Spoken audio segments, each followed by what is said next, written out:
Good evening, everybody. Welcome in, welcome in, welcome in. We are on episode 12 of the Thick and Spooky podcast, which I'm so excited. This is our extra thick episode. We've got the amazing Miso Thorny back. We missed her so much during our last episode, and we are so happy to have her back. It's that's my partner in crime, so I was a little sad not having her, so I'm glad to have her back. And we've also got one of the amazing waifus of the Daku squad, which is Bentley, aka Bentley 13, for those of you guys that wanted to follow the Bentley. I'm going to give her a quick shout out over here for those of you guys that want to follow them. You guys already know me so Thorny, but I'm going to shout her out as well so that she also has so for those of you guys that aren't following her, we have the podcast. When it comes to the charity events, we have it so that it's both of us. But welcome in, guys. Welcome in, welcome in, welcome in. Let me go ahead and get into that chat and say hello to everybody. Hello, what? Beautiful. Did we just become best friends? Yep. Bentley, thank you. Hello, ladies. How's it going? Hello. I'm so excited, you guys. Oh my god. So I've been excited for this podcast episode. We've got Bentley, who we met through a charity event that we did for AIM. Was it AIM that you joined us? Yeah, AIM this year. I was dressed in a pickle outfit. Yeah, you were. I was dressed in a pickle outfit. That's how you guys first met me, in a pickle suit. Yes. It's funny because we had worked with the Black Collar Collective previously, raising money for Keep Abreast Foundation in a previous year, but we didn't officially meet all of you guys until the AIM charity event, which I always find interesting that we're like, you were always around, but for some reason the universe didn't align us until that particular time. Oh yeah, and I was so surprised when you and Octavius and Epic were so excited about the podcast, because it was like our second episode of the podcast and you guys were all in. I'm like, oh, I hope we do that. Oh yeah. You guys have been great since the beginning. We love it. Yeah, so we're actually going on our... What happened to my camera? There we go. We're actually going on our 1-year anniversary next month. October is 1 year for the podcast. So fast. Holy crap, 12 episodes, yeah. But the reason we have 12 is because we had 2 in October last time because of we had 2 episodes. We had the pilot, and then we had the other episode. But yeah, you guys came in during our second episode. We were nervous, and we've grown a bit since then in personality. So nervous though. And we now have Spotify. I don't think the nervousness nervous. ever goes away. I mean, I've been doing streams for 3 years, and every time I do a charity event or anything special, I always get nervous.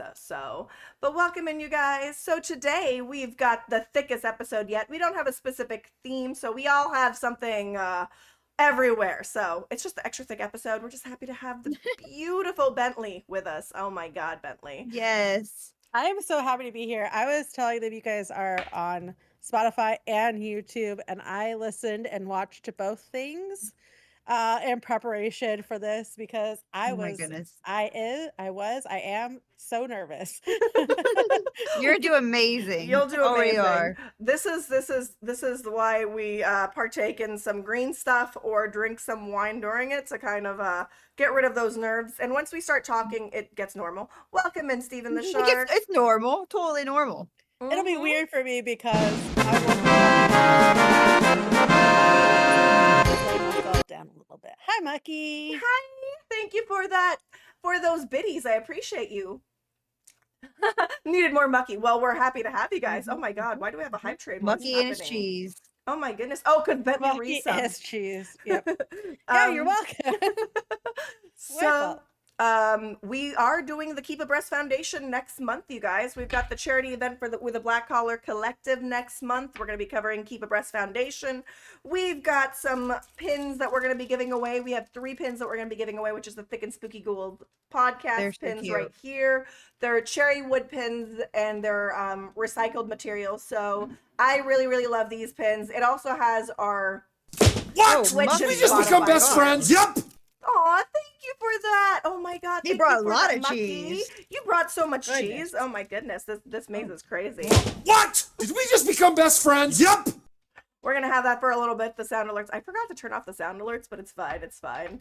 That's fine. No, because Thanks, What? Mikey. Did we just become best friends? Yep. because I learned that when I'm like edit the videos, sometimes I'm just like, oh no, we missed what they said because of this. But at the same time, it's What? live. Did Oh, we I just see. become best friends? It's Yep. a live podcast. That's kind of what our The appeal showbiz, is. baby. Oh my god, the rare spicy Dakubara is a gorgeous redhead. Yeah, Ooh. I What? went. Did we just become best friends? I'm Yep. now a redhead. I changed from green to red this week actually.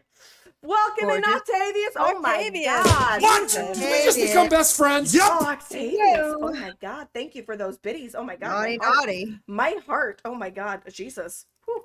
All right. So today, oh yeah, you guys have the hype train going for a bit there, but we're level 3. What's happening? Choo-choo. Like, Well, you got what? 6 subs. We're gonna ride this That's out. fine. I'm just like, it's fine because like we can just chat about this until this is done, and then I can crop That's it. not I the can, only thing we're I gonna can- write out. It's fine. That's fine. It's gonna be a lot of riding. So it's not just the extra thick episode; it's apparently the extra spicy Extra episode. dirty. It's Yeah. just going to Welcome. be an extra Filthy. spicy episode. I need to make Bentley a booba heart emote. I think Bentley deserves a booba heart The only one that doesn't have one. Even are you Octavius doing in has my a booba swamp? Oh my. Oh. Oh. Yeah. Oh. He was getting down. Oh my god. What are you Doing in my Oh my. It's spicy. in my swamp? Oh no, where'd we go? Where'd we go? Oh no. Oh sorry. Yeah, because There we I go. think we're not focused. It's fine. Ooh. Bye. Hi. There we go. We're back. Sorry, guys. All right. With that going, we are actually going to start today with the beautiful Miso Thorny. We missed her last month. She got really, really sick, so we're happy to have her back. Yes. And she was going to cover Missed internet everybody. lore last. You guys. So- Oh my goodness. I know it's still Oh going. The hype my. train's still going, so we've got some time. But yeah, last month Thank Miso you. was supposed to join us, but she got really, really sick. So she's going to be covering her web lore, which is the rake, right? Yep. Yeah. So she was supposed to be with her wife and waifu last month. I'm but so sad, dude.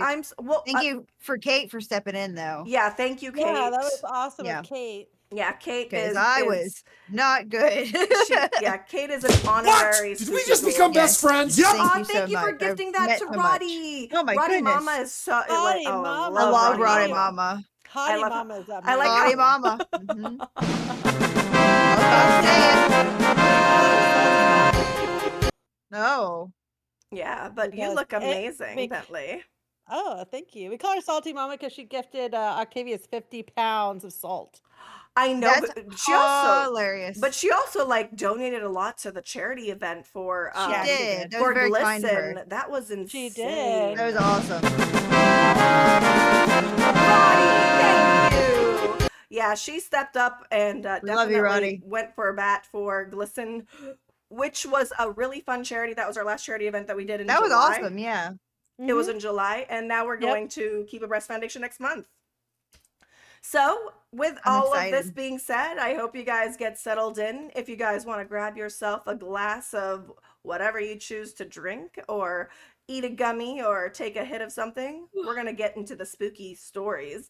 And we're going to start with the amazing Miso Thorny, where she talks about her topic. Let me know when you want me to show the pictures. If you want, just let me know, and then I'll get everything set up to show your pictures for the podcast. But thank you for that lurk, Roddy. I appreciate you ma'am. guys.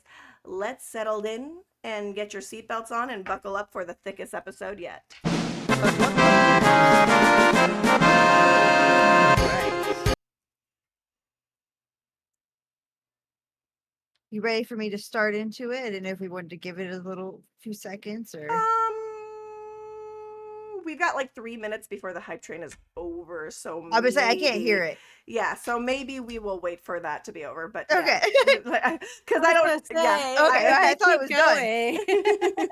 It's True, been going. true. So maybe if I turn Good show, down, bitches. can I turn off the sound alerts for Turn Is temporarily? down it for what?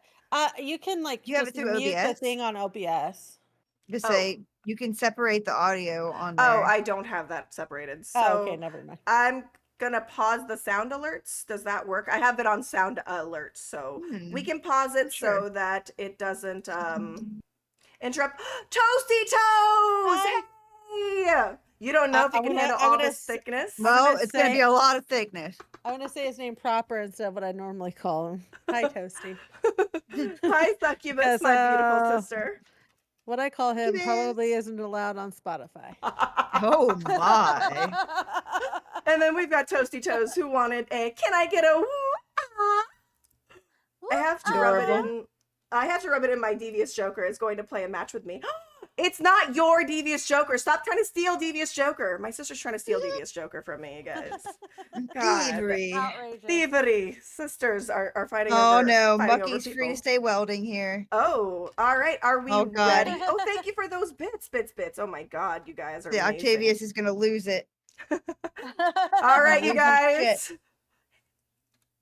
Oh my god, I love that. My sister, I'm pretty sure I like to like make myself feel important and say that my reason my sister has a twerking strawberry cow is because I dress up as a strawberry cow and I think it's her little homage to me in her channel. I believe that she has It's a twerking adorable. strawberry cow is because of me because she I loves believe me. it. I agree.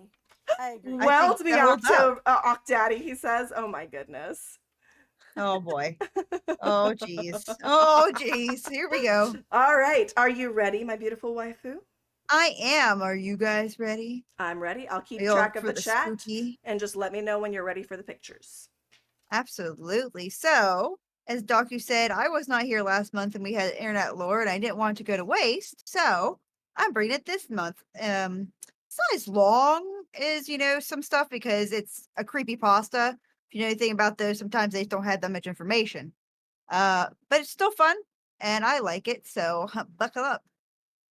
So, first of all, trigger warning for suicide mention, just in case, if you're sensitive to that, I understand.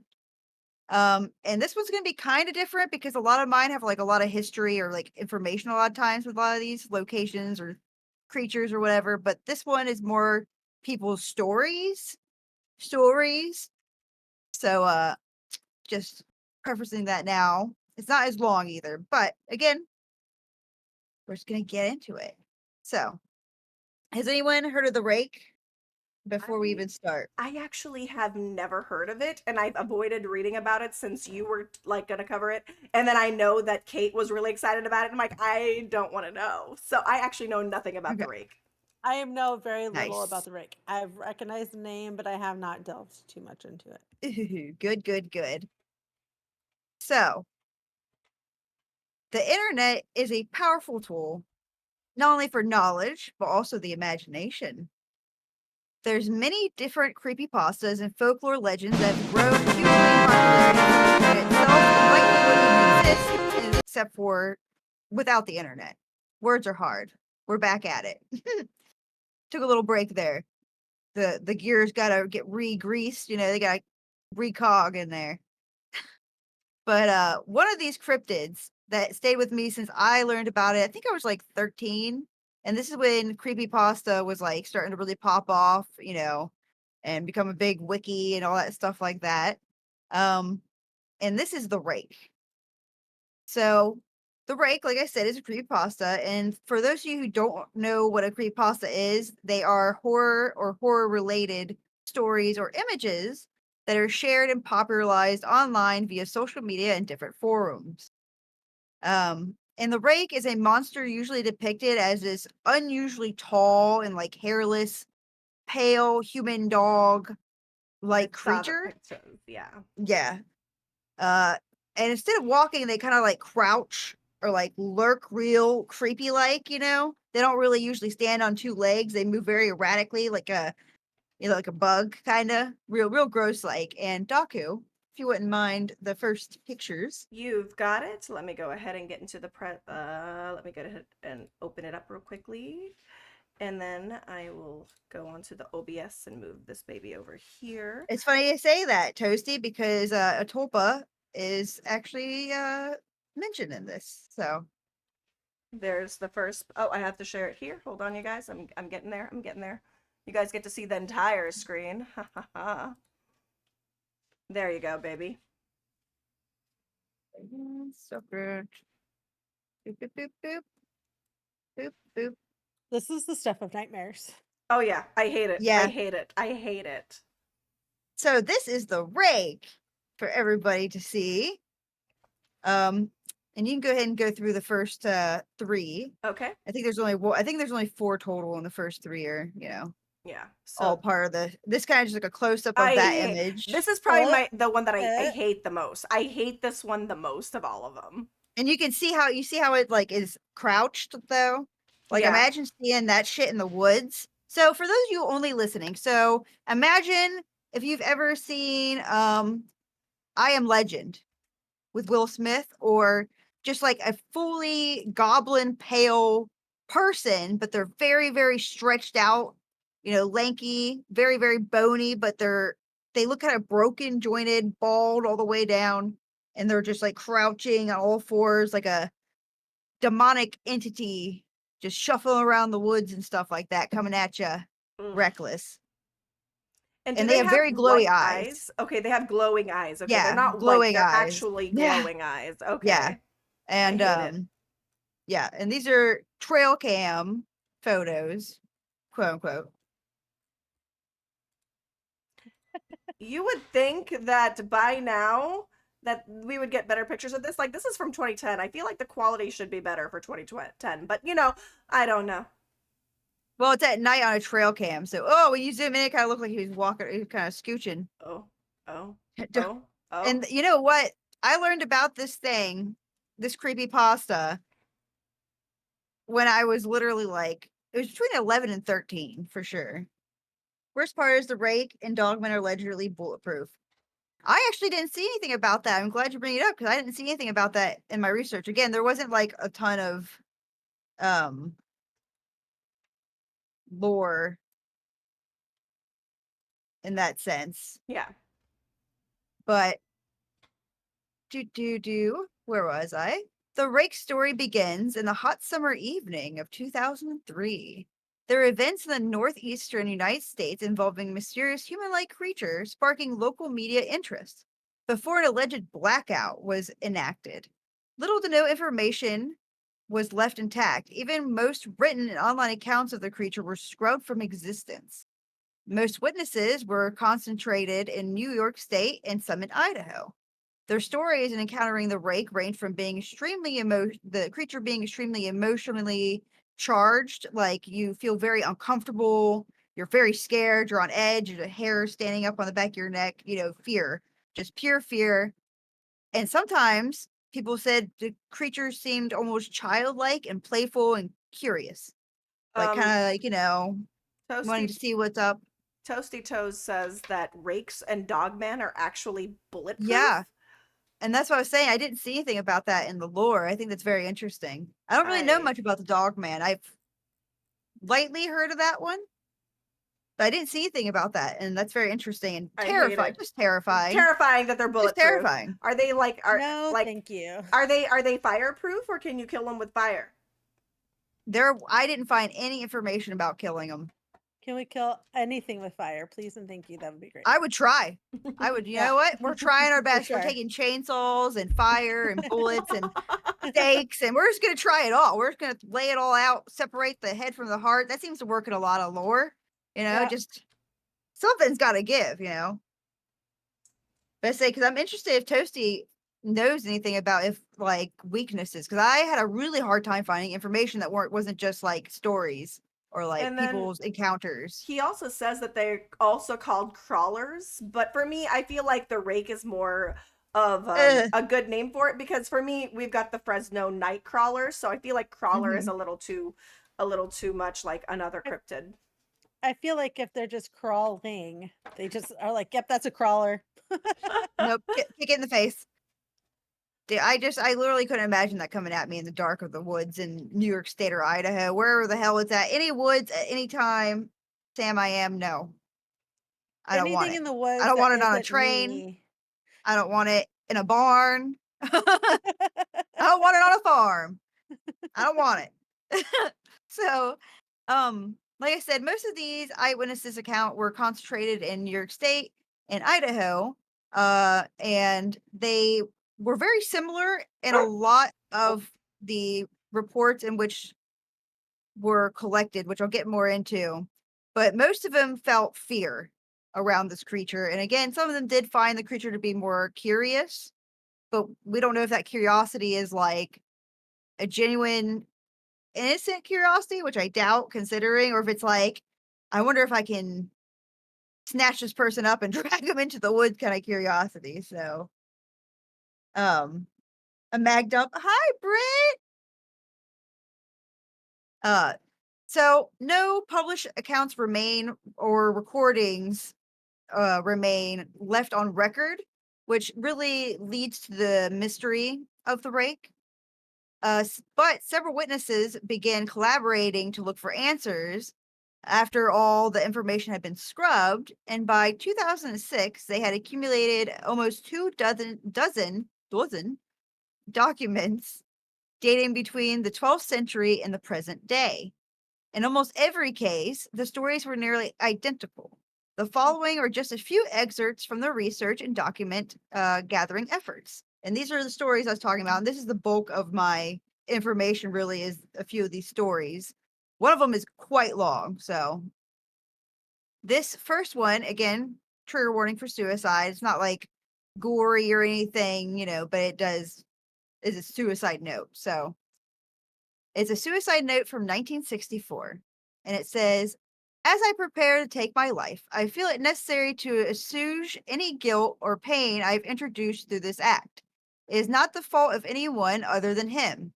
For once I awoke and felt his presence, and once I awoke and saw his form. Once again I awoke and heard his voice, and looked into his eyes. I cannot sleep without fear of what I might next awake to experience. I can never wake. Goodbye. That's the first one, and that was found in a wooden box. Oh no, this was found in a wooden box near a village. There was two empty envelopes addressed to William Rose, and one loose personal letter with no envelope that was addressed saying, "Dear Lenny," and this is someone else. Sorry, that kind of like for those listening, it kind of got jumbled there, but this is the second one. Dearest Lenny, I prayed for you, and he spoke your name, and that was it. That was all it was in that note. No, thank you. Yeah. I would hard pass on that. Be like, don't share that with me. Goodbye. Thank you. No, Goodbye. thank you. This is a journal entry translated from Spanish from 1880. I've experienced the greatest terror. I've experienced the greatest terror. I've experienced the greatest terror. I see his eyes when I close mine. They are hollow, black. They saw me, pierced me. His wet hand, I will not sleep. His voice, and then the note trails off into unintelligible text. This is from a mariner's log from 1691. He came to me in my sleep. From the foot of my bed, I felt a sensation. He took everything. We must return to England. We shall not come here again at the request of the rake. And before I move on to the next one, which I'm pretty sure, yes, this is a really long one. As you can see, there's a bit of a theme here, right? There's a bit of a theme. The rake comes to people in their sleep. And Okay. when he comes to you in your sleep, he terrorizes you, it seems like, kind of like a sleep paralysis demon, Mm. paralyzation, fear, unable to move or scream or anything. And a lot of them are saying like, you spoke to me, you told me to do this, and there's theories that he leads people to kill themselves, like in the suicide note, or just drives people mad, right? And just drives them insane. So I thought that was quite terrifying. Nothing like a good Freddy Krueger man to come to you in your dreams. Yeah. For me, I'd be like, you gotta get the fuck out of here. I'm trying to take a sleep. I'm trying to take a nap over here. You're ruining my sleep. Please get out with your eye holes, just peering into my soul. And this one is quite long. Bentley comes to me in my sleep, says Toasty. That's not a Why? nightmare. lot of That's a things I dream. do. I feel While he like sleeps. that's a nice dream to have. I'm just say that's- saying. I say that's a dream. That's not a nightmare. Yeah. Come There on are now. sensations indeed that happen. Mm-hmm. Lots of sleepy time sensation. Hello, Lyrics. Welcome in. You Hello, can be my Redneck. sleep paralysis demon anytime. I'm okay with Bentley being a sleep paralysis demon. It's fine. I'm like, oh no, Oh I'm dear. stuck. Oh my Oh, goodness. No. I can't move. I'm I terrified. can't do Oh. anything. Why is my dress off all of a sudden? I don't know. Oh no. Oh my. It's so weird that No. that just automatically happens when I'm there. That's I don't just understand. how I sleep normally. Oopsie. It is the extra Oh, thick episode, Redneck. You do. my pants Extra thick and disappeared. extra spiky. Yeah, he's like, I Spiky? need a Spicy. damn See, I can't even gift think. because damn, there's so much beauty on that stream. Redneck, stop it. Thank you. Red is amazing. He is. So definitely a theme going on with our creepy nighttime creeper creep. Likes to come to people in their dreams and haunt them. Hopefully you can't hear the train that is about to rail on by me. Choo choo. Oh wow, I heard that one. Oh Yeah, you might hear it. That Hold was on. good timing because you choo chooed and it also choo chooed. I know. It We was double like, chewed. wait. I was like, wait, what? Is it Sometimes magic? they do it in obscene amount. Oh, there it goes again. Like if anybody's there, they're fucked. Like, it's too late. Okay. All right. Now that the choo choo is gone. So this one is from a witness from 2006. And this one, again, is long, but it's one of the more detailed ones, is why I wanted to include it. 3 years ago, I had returned from a trip to Niagara Falls with my family for the 4th of July. We were all very exhausted after a long day of driving, so my husband and I put the kids straight to bed and called it a night. At about 4 a.m., I woke up thinking my husband had gotten up to use the restroom. I used the moment to steal back the sheets, only to wake him in the process. I apologized and told him I thought he went out of the bed. When he turned to face me, he gasped and pulled his feet up from the end of the bed so quickly his knee almost knocked me out of the bed. He then grabbed me and said nothing. After adjusting to the dark for half a second, I was able to see what caused his strange reaction. At the foot of the bed, sitting, facing away from us, what appeared to be a naked man, or a large, hairless dog of some sort. Oh. Its body position was disturbing and unnatural, as if it had been hit by a car or something. And in Doku, as I paused for her story, would you mind pulling up picture 2? You've got it. You've got it. You've got it. Let me go ahead and open this up right here and open that up over there. And then I can switch to a different scene. 1 second. It takes a second, you guys. Sorry. There we go. All set. Oh, this is the wrong one. Oh no. shoot, Oh shoot. no. Oh UFO no. Hold on. silencers! Hold on. Hold on. This is wrong. This is wrong. This is wrong. Spoilers! Don't Stop look at it! Stop it. Don't look. Don't look Don't at it with your eyes! Don't With your look, you eyes. guys. Oh my god, don't look. Don't look. Don't look. Don't look. Don't look. Don't look. Don't look. Don't look, Infinity. Please hold while I fix this technical issue. I wish I could do good elevator music. Do do do do do do do do. Oh no, I thought I had it all set up too. Oh man. I thought I had it down, you guys. I thought I was like doing good and then I wasn't. All right. You're doing You're great. doing great. What are you talking about? You're still doing good. All right, here we go. Here we go. Here we go. I like the other picture better. Go back. This is a rendition of what they saw at the end of their bed. I hate it. Nope. Nope. Goodbye. And there's a few different renditions of it, but this is the one that I was like, oh, so I wanted to bring it. So everyone else could be traumatized too. Yeah, oh, I hate it. I hate it. I hate it, you guys. I hate this. Imagine that being your sleep paralysis demon. Okay, so for those of you guys on Spotify, it is definitely a very skeletal figure with elongated arms, elongated legs. It has 3 fingers that are very bony. It's got a weird tail spike Like nub, situation. yeah. And it's like crouched, Hmm. and its face has bright white glowing eyes and sharp jagged teeth, and the nose kind of looks like Voldemort's nose from the Harry Mm, Potter Hmm. shows. So And he's fully buck naked too, just skin and Staring bone, at you pale. creepily Yeah, over his it, shoulder. in your bed. it also looks like a charcoal sketch is what it looks like. Hmm. Mm, And it yep. looks like it's trying to sport some high heels. It looks like it's trying to practice for some heels. Look at He's that. fab. Oh, fantastic. He's getting it. Absolutely fantastic. Just fabulous Oh and yeah. terrifying. He's got very like alien Yeah.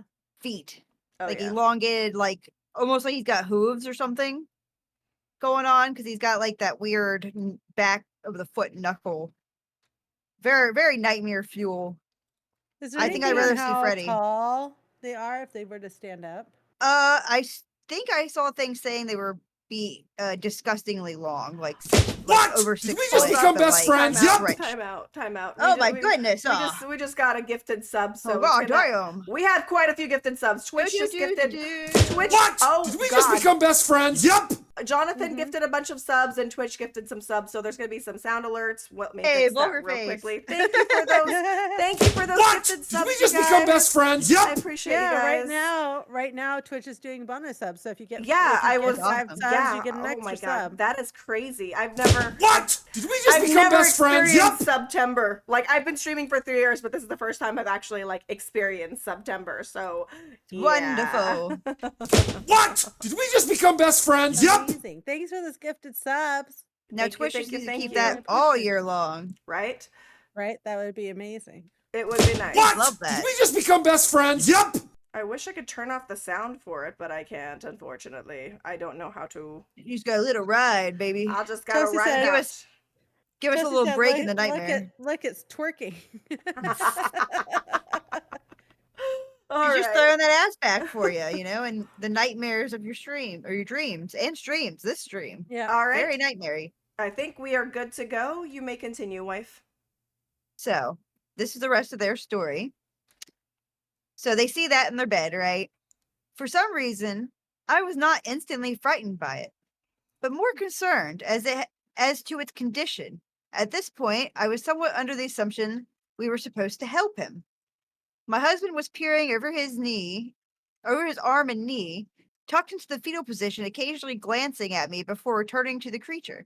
In a flurry of motion, it scrambled around the side of the bed and then crawled quickly into a flailing sort of way right along the covers until it was less than a foot from my husband's face.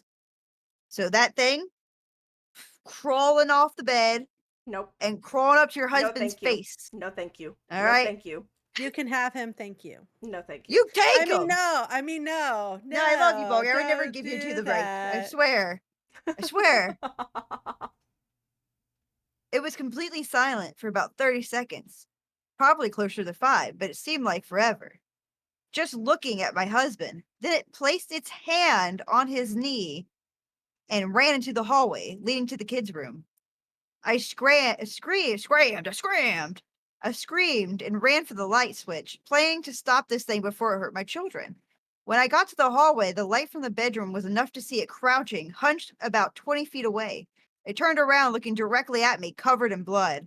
I flipped the light switch on and saw my daughter Clara. The creature ran down the stairs as my husband and I rushed to help our daughter.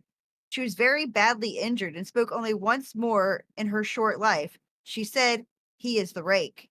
My husband drove his car into the lake that night while rushing our daughter to the hospital. They did not survive. Oh, I hate that. Oh, no. Oh, I hate that so much. That's Being a just small town, news got around pretty quickly. The police were helpful at first. The local newspaper took a lot of interest as well. However, the story was never published. And the local television news never followed up either. For several months, my son Justin and I stayed in a hotel near my parents' house. After we decided to return home, I began looking for answers myself. I eventually located a man in the next town over who had a similar story. We got in contact and talked about our experience. He knew 2 other people in New York who had seen the creature we now refer to as the rake. It took 4 of us 2 solid years of hunting on the internet and writing letters to come up with a small collection of what we believed to be accounts of the rake. None of them gave any details, history, or follow up. One journal had an entry involving the creature in its first 3 pages, then never mentioned it again. A ship's log explained nothing of the encounter, saying only they were told to leave by the rake. That was the last entry in the log. There were, however, many instances where the creature's visit was one of a series of visits with the same person. Multiple people also mentioned being spoken to, my daughter included. This led us to wonder if the rake had visited us any time before our last encounter. I can't talk, words be hard. I set up a digital recorder near my bed and left it running all night, every night, for 2 weeks. I was tediously scanning through the sounds of me rolling around in bed each day when I woke up. By the end of the second week, I was quite used to the occasional sound of sleep while blurring through the recording 8 times normal speed. It still almost took an hour every day. On the first day of the third week, I thought I heard something different. What I found was a shrill voice. It was the rake. I can't listen to it long enough to even begin to transcribe it. I haven't let anyone listen to it yet. All I know is that I've heard it before, and now I believe that it spoke when it was sitting in front of my husband. I don't remember hearing anything at the time, but for some reason, the voice in the recorder immediately brings me back to that moment. The thoughts that must have gone through my daughter's head make me very upset. I have not seen the rake since he ruined my life, but I know it has been in my room while I slept. I know the fear that one night I'll wake up and see him staring at me. And that is the end of that entry. Ugh. Toasty Toes made a joke about he shot Ugh. it 880 times because Texas. That's how it should have been, damn it. And he That's how it also should have been. says, "Oh, F that thing." No, Agreed. yeah. I hate it. Agreed. I hate Agreed. Yeah. it. I hate it. I hate So it. we definitely see a theme with this creepy pasta, that he makes you go crazy, kill yourself, or he will even break into your home, while you sleep and either be there while you are sleeping, whispering things to you, or causes like what happened with her family, attacking her daughter and then the husband driving them into a lake. What seems to be on purpose. Maybe he Hmm. lost his mind, or maybe the rake showed up in the street, who knows, and he had to swerve. There's not any detail on that, but I thought that was a very interesting little bit of lore. So does it whisper suggestions in people's ears? That's the thought. So it's That's kind the of like thought. Slenderman in a way, Mhm. where oh, I hate it. I hate it. Well, I It's believe Slenderman came after this, so I can definitely believe it taking a little bit because they're both creepy pastas, so I can oh yeah. definitely see them influencing one another Hmm. for certain. And there's another train. Hope you guys love trains. They love coming when I'm streaming. Oh, Not I when I'm love not. trains. Toasty Toast says You too. it's just naked slender dude. I think he is so much scarier than Slenderman though, because Slenderman's like a tall guy with no face and a suit with some tentacles. Like, it's kind of scary. This is I like know, but he don't look right. He don't look right. yeah. I feel like the rake is scarier. Like Slenderman, Yeah. Mhm. yeah, there's some issues with that, And but Slenderman walks like this. This thing is like, it's spider crawling. I'm kicking it in the face. I would I'm be kicking it in the scared if face. I saw it crawling towards me, but I would be even more frightened if I saw it Mhm. crawling towards me while it's like on a ceiling. Oh, I am dead. Oh, I am dead. I'm dead. I'm just gonna die. I'm just gonna die. It's fine. I'll die from fright. It's disease. okay. Hello, Ocean. Welcome in. I want y'all to be the train, says Redneck. Choo Choo choo. choo. That's a thick train. I love it. So the actual definite origins of the break are hard to track down because it's a creepypasta. So it's an internet legend. It spawned on the internet. It's based on all these stories were made for the internet. So, but it's hard to track down exactly where it came from. But like many creepypastas, it started as a collaborative project online where many people would add details to stories and lore, as well as physical attributes to make the rake come to life, right? To really bring its character to the forefront of what would be viral at the time. Uh, And I remember hearing about it, so it definitely was going around schools and stuff like that. Because again, I'm slightly old, so the internet was not like popping off exactly as it is now. So the fact that we had heard about the wiki and found this on the wiki and stuff like that, it was, something that we talked about and scared each other with as kids.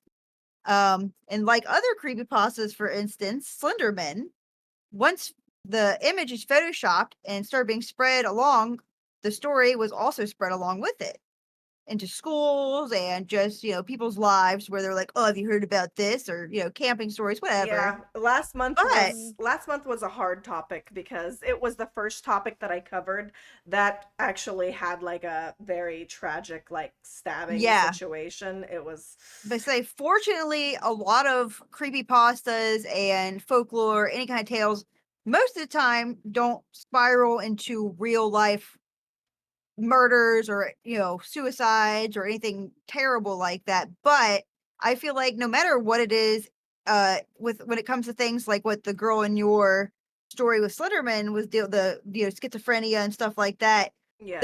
I'm pretty sure that's what she was diagnosed with, one of them at least. Yeah, one of They'll them. cling on to, they're going to find something to cling on to. It just so happened this was Slenderman, right? So unfortunately, no matter what, a lot of times, when it gets to that point, they're gonna like someone's gonna find something to latch onto and be like, "This is real." A lot of times, it's like religious ideation and stuff like that, but Mm. it can definitely be like movies and internet lore and video game, you name it, just because it's just part of life. So, but that was super tragic, and it's crazy that something that starts on the internet like that can spiral into something so insane. But thank goodness the girl survived, though. Yeah. But some people do believe, however, on that note, that if people believe in online myths and lore enough and they really believe it, it can turn into a tulpa. Yep. So who knows? Maybe the rake is out there as a tulpa. Okay, let's not put Mhm. that out in the world. Let's not do that. Let's Ralphie was not. like, No. No. it's gonna be in the bed. No, it is not real. You are not real. Go away. You are not What would you wanted. rather have? I oh The rake, or Freddy Krueger visiting you in your sleep? Which one? fuck. Those are both That horrible. chat, you guys got, everybody has to answer this. Everybody answer. Freddy Krueger or the rake? If you're listening, you gotta answer too. What would you prefer coming in your dreams? Oh god, I mean, maybe coming or visiting? okay, so Freddy Krueger Freddy's like coming. he kills Oh Freddy my. Krueger kills you versus this one just influences and Well, frightens you. this one killed, in the one story. The rake did kill. He attacked the daughter and influenced the dad to drive into a lake and kill No, 2 people. I hate them both. I guess Freddy. No, Uh, wiggle, wiggle. Oh, Brit no. says Freddy. Freddy. Well, the thing with Freddy, the only reason I think Freddy is because it's been shown that he can be beaten. But at the end of every one, I they're was like, about to say "But was he? But was he? Wink, wink. Uh, Was he beaten? But yeah, for me, I feel like there's a chance of survival with Freddy versus a chance of the survival rake with never the leaves you rake. alone. It seems Yeah, like, because even she said even no, after it killed her no. husband and daughter, she recorded and it was there again. So Hate it's it. only a matter of time, Hate it. Hate him. I guess I'm going with Freddy because at least there's a chance to defeat that one. I wouldn't smash Freddy, but I'd rather him come to me in my nightmares because I'd be like, "All right, fire, fire," and I'm not scared of you, bitch.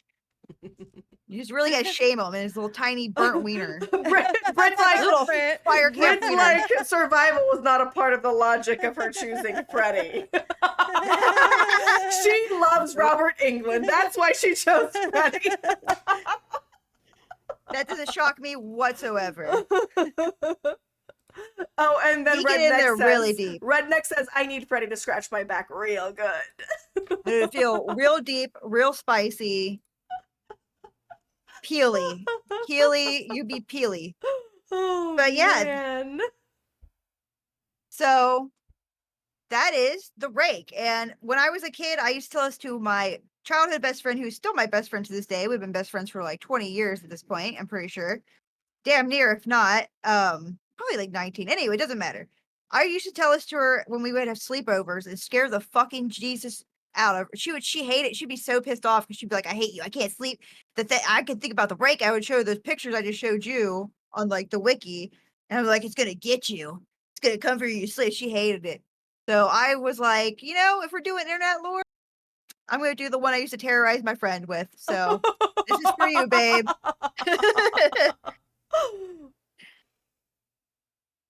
But that is the rake. Oh, thank you for Good job. that.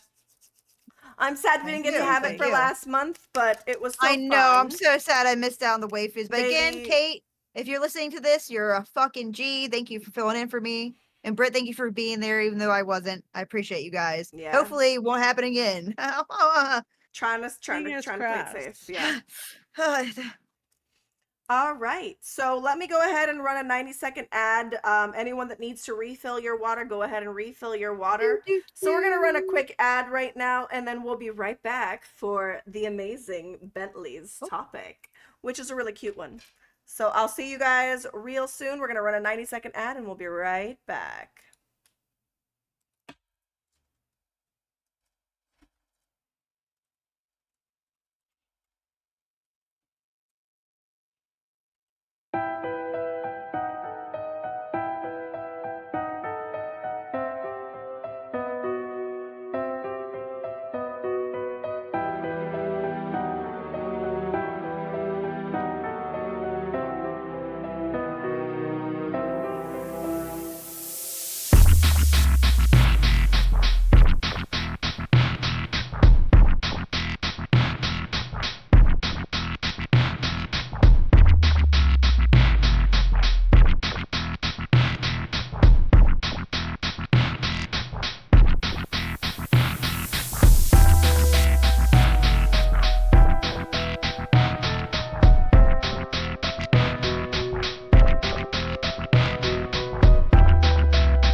All right, we're back.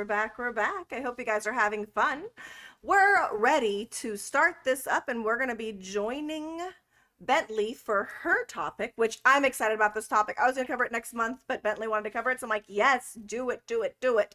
And let's go ahead and get Bentley to come join us. Let me go ahead and unmute and undeafen. Bentley, are you ready, my beautiful wife? Are you ready, babes? Preparing myself. All right, do what you need to do. For my readiness. Yes, You got this. You got this, babe. You got this. All right, and Oh we're back. So, Bentley, what is your topic for today? So, like Misa's topic, the rake, my topic is didn't have much either about it. So, as I know, like there's some people that know me pretty well here. I am drawn to like grumpy faces, didn't want to take them home with me. So I unsurprisingly found myself researching the squonk. And in fact, like it came to me when I was looking up the like what I wanted to do. When I was looking for like what am I going to bring to the podcast? It showed up and I was like, what is this? And when I looked further into it, I was like, absolutely, this needs to be my topic. So I was immediately drawn to the squonk. I'm gonna actually Um, show everybody a picture of the Wow. squonk. I know that you yeah, didn't do any research. I just did a Google search real quickly. there's I so made many pictures of the I squonk because it's actually been Yeah, made diluted over I time. made a she little did. I even A made my own squonk. little version of the squonk. I can show you guys my little It's so version of Oh the funny. yes, squonk. please. Yeah, I'll show you my version of the squonk. Hold on one second. Let me just grab Little it for squonky you. boy. Yeah, I did a little squonk and hold on. He is fabulous. So this I do is love the squonk. Yeah, so this is the little squonk that I made. Hold Oh, on. I'm gonna put him on Oh my this. gosh, I'm gonna put him. he's so cute. he's so cute. So I made him in like he's a part of my Kawaii Cryptid series that I'm working on that I made into some stickers for giveaways They're so cute. for the He is podcast and so stuff. cute. Like yeah, but this is a little squonk. We're gonna put him right above my head. Okay, he's just gonna hang out with us. He's just gonna chill on top of us right here. So this is my version of the squonk, but I did Google search for you real quickly so people can actually get like an idea of what the squonk is. I personally find it a very intriguing, amazing cryptid. I love the Little squonk. feller. Oh yes. I love the squonk. So hold on one Yeah. second. Let me go He ahead. has fans here. I also have found myself really loving the Oh, I squonk. love the squonk. Okay, so here we go. So for He's those of very you guys, relatable. this is what the squonk looks like. It's just the It's cutest. so cute and He's sad so real. And He's like so real. oh man, I love the squonk. oh, It's just yeah, look that all this is that extra skin. I yeah. just want to take it and wrap it up and But yeah, this is the squonk. This is what we're going to be talking about, which is a cryptid that I find very intriguing. And oh, this kind of looks like the one that I made. This one kind of looks It like the one I does. made. and for But those listening, I will be kind of describing the squonk a little bit. okay. Okay. Since you guys can't see the pictures. All right. So that's what the squonk is. Let's go ahead and go back to here.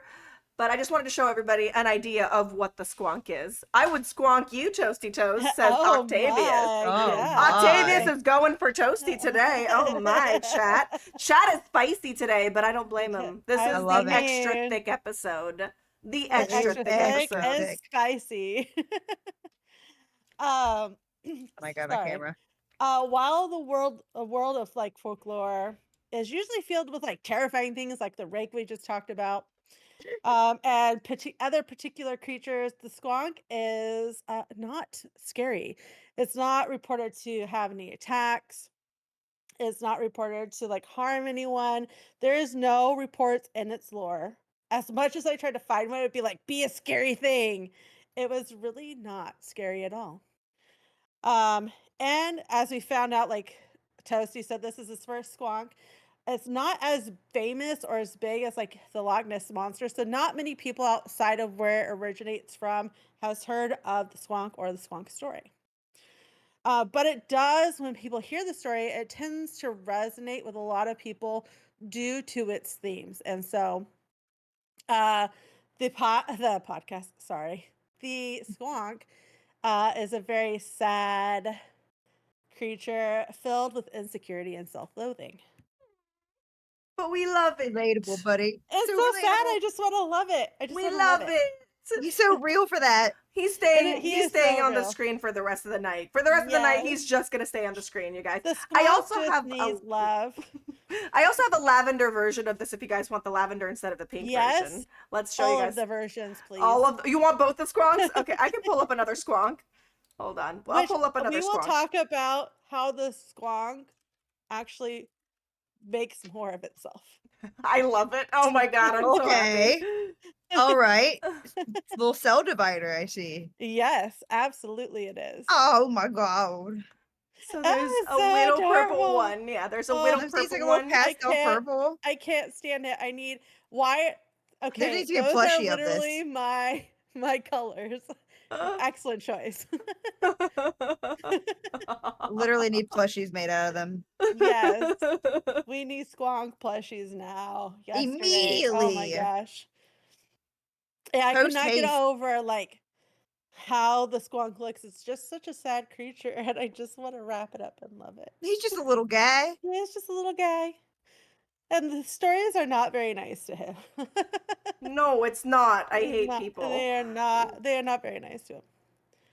Uh but being that even though that the not many people have heard of the squonk, this elusive, tearful creature has captured the imagination of many, finding its way to folklore, literature, music, and pop culture today. So, what is the squonk and what does it look like? Well, the squonk can be traced back to the lumber camps of Pennsylvania in the late 19th and early 20th centuries. And there's even some theories that it even goes further back than that. Did it start in the lumber camps of Pennsylvania? And we'll talk about that a little bit more. But it's first mentioned in came in like 1910 when a forester by the name of William T. Cox wrote and published a book called Fearsome Creatures of the Lumberwood. And it was written as a bestiary. Bestiary. Bestiary. Bestiary. Is that bestiary? I listened to the pronunciation of it and I was like, Dude. it's bestiary. There we go. Yeah. So I usually pronounce it as bestiary. Bestiary. Yep. It's a some kind of file that you can look up different creatures and beasts. Yeah. So bestiary. But so that seems like bestiary to me, baby. Yeah, and I don't know why they call it a bestiary, but because it is It's the about best. bees, it's the best. It's the bee's knees. So the squonk wasn't the only thing he wrote about when it came to this, and there's a lot of theories as to why he wrote the book that kind of lean towards like he was a forester and he worked really hard to to prevent the cutting and uh, like fought against lumbering and the cutting down of trees and forest for a very long time. And the theory was that he created these creatures to help preserve the forests and some of Okay. the areas that he worked in. So that was the theory of why he created this book. So he made a bunch of Hortons. I know Yeah, they're here. yeah, yep, It was those. pretty much. What are they? No, what are they called? Oh my god. What? The thing that protects the trees in that goddamn The story. nymphs or the druids or No, from It's from Dr. that Dr. Seuss. Seuss, The yeah. Hortons. oh The yes, Hortons. Oh, what are they called? They start with an L or something. Someone help me! I'm gonna stroke out and is it ruin Laura? everything. Lorax. Lorax. Lorax. Lorax. Okay. Oh, I was like, I know oh, where she's thank going, you. and it's not the who. It's not Oh, her. Here's the Anne, Lorax. Yeah. hi I'm Anne. so sorry. I'm so sorry, Bentley. I was gonna have a stroke if I didn't. No, you're good. Oh, I would die right here on on Twitch. Oh no, the Lorax is a squank. It's Squonk. Swamp. It's squawk. Get it right. Squonk. How Toasty. dare you disrespect the name? It's I a say put some squonk. respect on that name. Welcome in, Anne. Hi, Anne. And so since he wrote it as a bestiary, the squonk actually has a Latin name because all animals that are written in these types of form have to have a Latin name. And the Latin name for the squonk is Lacrima corpus dissolvens, which basically is like dissolves into tears. Is the name, is his name. And so I know even his Latin name is Ugh. like, this poor So guy. sad, brother. So sad. So sad. Anne Perez says, Um, hello, beautiful people. Hello, hello. Anne. I hope you're doing well. Yeah, I have a very beautiful screen Yeah, right now. beautiful. I've got some beautiful people here.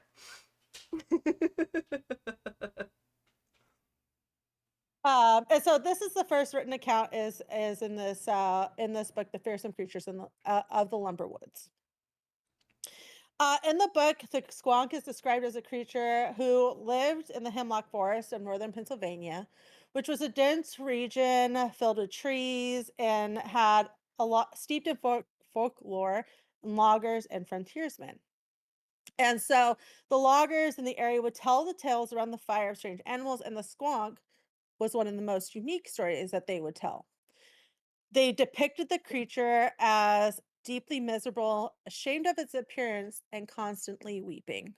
Okay, Uh, how can you yeah, guys he is hate so the sad. squonk? How can you guys hate the I love squonk? him so much. Because if you think about it, the squonk is how we all feel I'm gonna sometimes. say that is Mhm. relatable. It's You just know what so I fucking mean? How could relatable. you not love it? Because it's how we feel all the time. Or not all the time, but we have our moments. And unfortunately, the squonk feels like this all the time. So how All Poor can the little you, time. feller. you know, like for us, we have our days where we feel great and then we have our days where we feel bad, but the squonk lives in this, like He's just a Like constant. manifestation of all of our insecurity. all the time. Even in the story, so I did find one story about the skunk that did differ from other stories, and I do have that one too. But even in that story, he still hates himself so much. And it's such a nice, it's still a beautiful, it's such a beautiful story, but it's like, how could you still hate yourself among all of this that you're experiencing?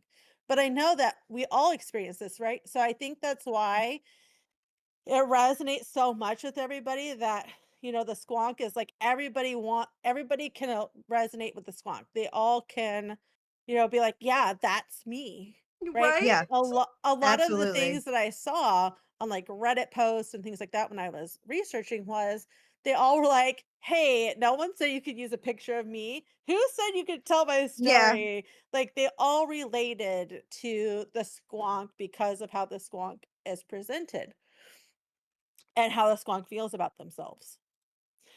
Um,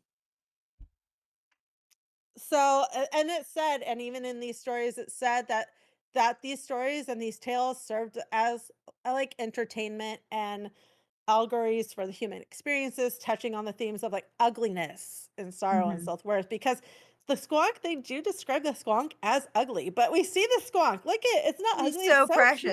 cute. He's so cute. I just want to take him home. He is I'm definitely one of those things where people are like, he's so ugly that he's cute. yeah, Yeah. Like this a really is wrinkly pug yeah. or something. This is my A rendition nude. of what squonk is to me. I kind of wanted it to be like a bunny that's like like a wrinkly cat but with bunny ears and a pig's Yeah. nose kind of situation. Mhm. It's kind I of it like reminds me of a naked mole rat, kind of like the way the yes. pink skin, you know. I Well, really we saw the different pictures, so, the squonk has been many things, right? We saw one that kind of reminded us of a frog a little bit. We saw ones that kind of were more pig-like. We saw ones that were kind of like dog-like, right? And they were described Hmm. as being the size of a pig or dog anyways. And it's fair that the descriptions and the like artworks and pictures of the squonk changed over time because as more people presented information about the squonk, the description of the squonk also changed. So while it started out with like this ill-fitted skin that was warty and covered in like moles and stuff, Hmm. it actually, like even in the Paul Bunyan story, ended up having web feet and looking more like a pig Like a and pig things like frog. that, like a pig frog. So, so yeah, so the description of the squonk did change over the time. Uh, and a lot of the stories and things that I found online were a lot of it was based off of what was originally written. There's not a whole lot that actually differs from the original, like basically paragraph that William Cox wrote about the squonk. Right. There was some adaptations. Like I said, they did change the way he looked a little bit. There is one story that I will dive into a little bit more that was kind of the most different of all of them compared to the original. But I found it interesting that a lot of the stories, like in 1939, Henry Tyron published a book called Fearsome Creatures, which is where the hypothesis that the squonk lived not originally in Pennsylvania, but lived in like the high plains and then migrated to the swampy countryside, following loggers around. Well, there's a reason it Uh, needs to be in a swampy area because of one of its abilities, for sure.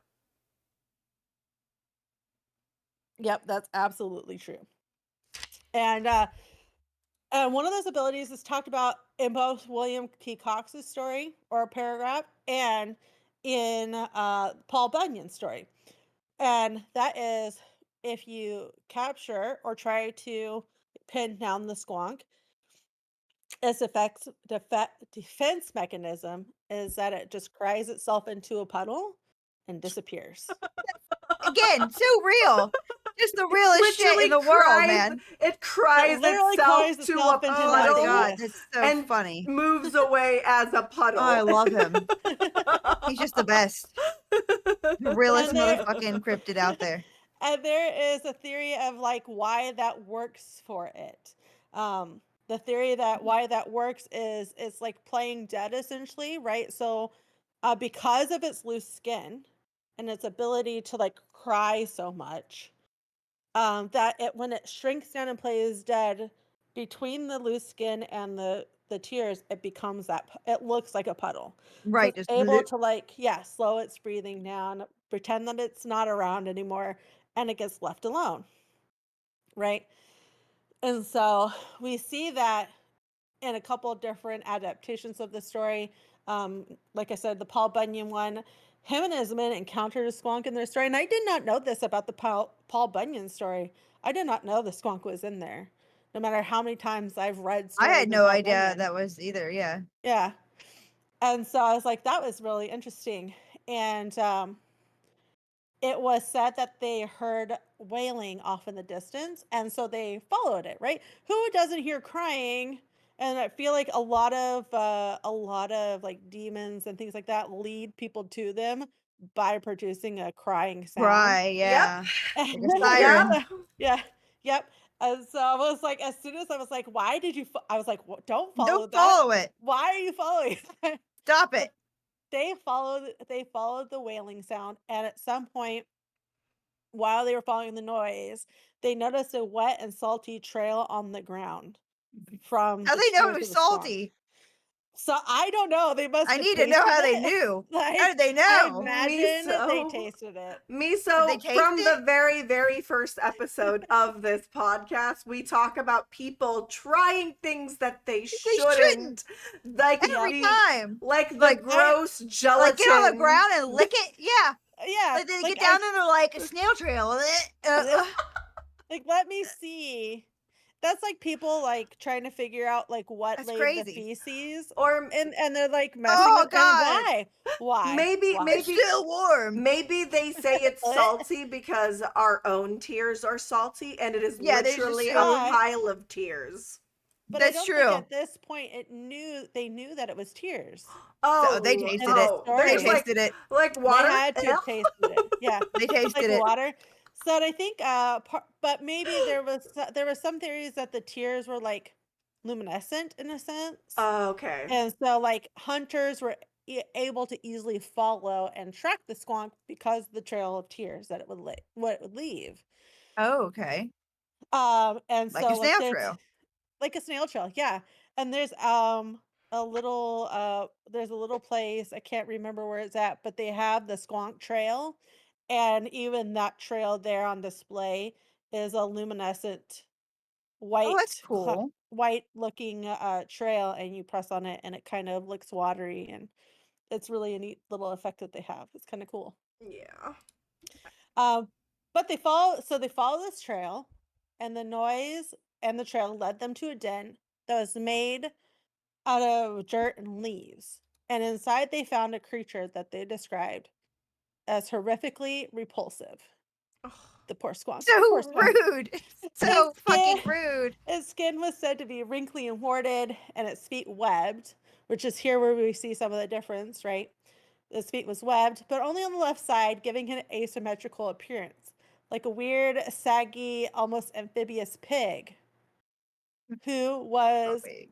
also self-aware of how ugly it was.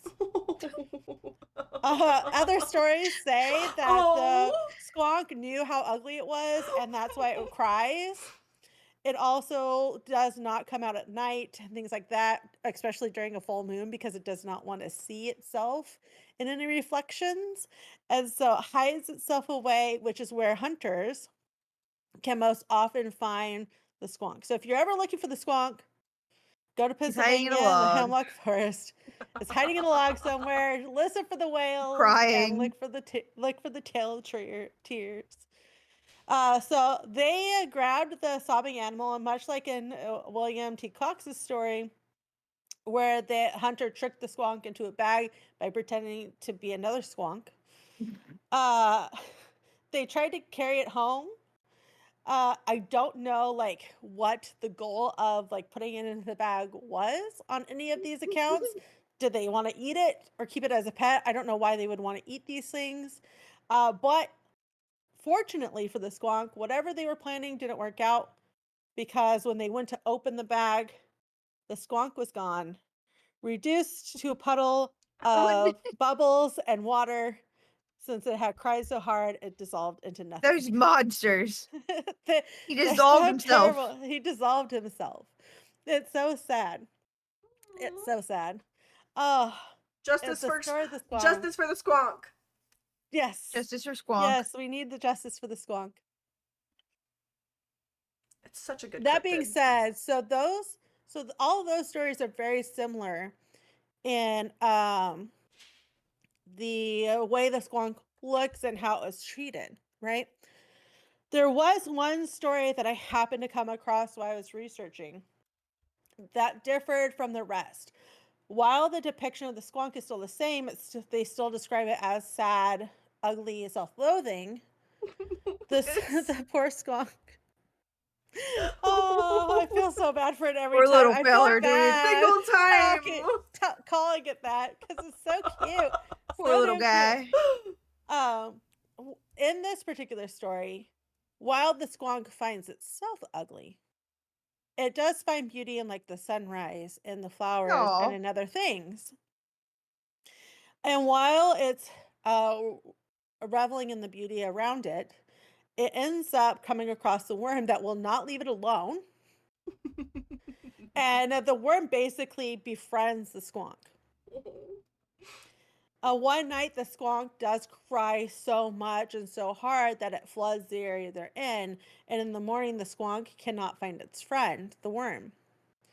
So the squonk, being sad that his friend disappeared, starts to change himself, thinking, like, realizing that it is a problem. And so he starts eating only vegetation and starving himself. He learns Oh. to stop crying and hold back his tears. And Aw. eventually he comes across a town. And being skinny and no longer smelling and being beautiful to the villagers, they captured him and then worshiped the squonk for its beauty. So it's the one time the squonk is beautiful in these Hey, depictions. squonk is beautiful all the time, All the okay? time. All That's the time. That's why I said in these depictions, this is the The one time squonk the was squonk pressured is by considered beauty beautiful. standards. Yes, yes, like, oh no, I'm now alone and I have to be beautiful. And so when he came into this town and found that these people liked him, for the way he looked on the outside, he said, maybe if I hate myself enough people will then love me. So he hated himself more for Oh. looking the way he was looking at and not being himself, but he was given the love and the attention that he was hoping for. Oh, Um, no. yeah, I was like, no, don't do that, squonk. You're beautiful as That's you are. It's self-destructive. fine. Yeah, it's so self-destructive. Poor guy. And so the squonk really, like, for a long time, even though he was caged up, he really enjoyed the wealth that he was given, that he got from these villagers who worshipped him.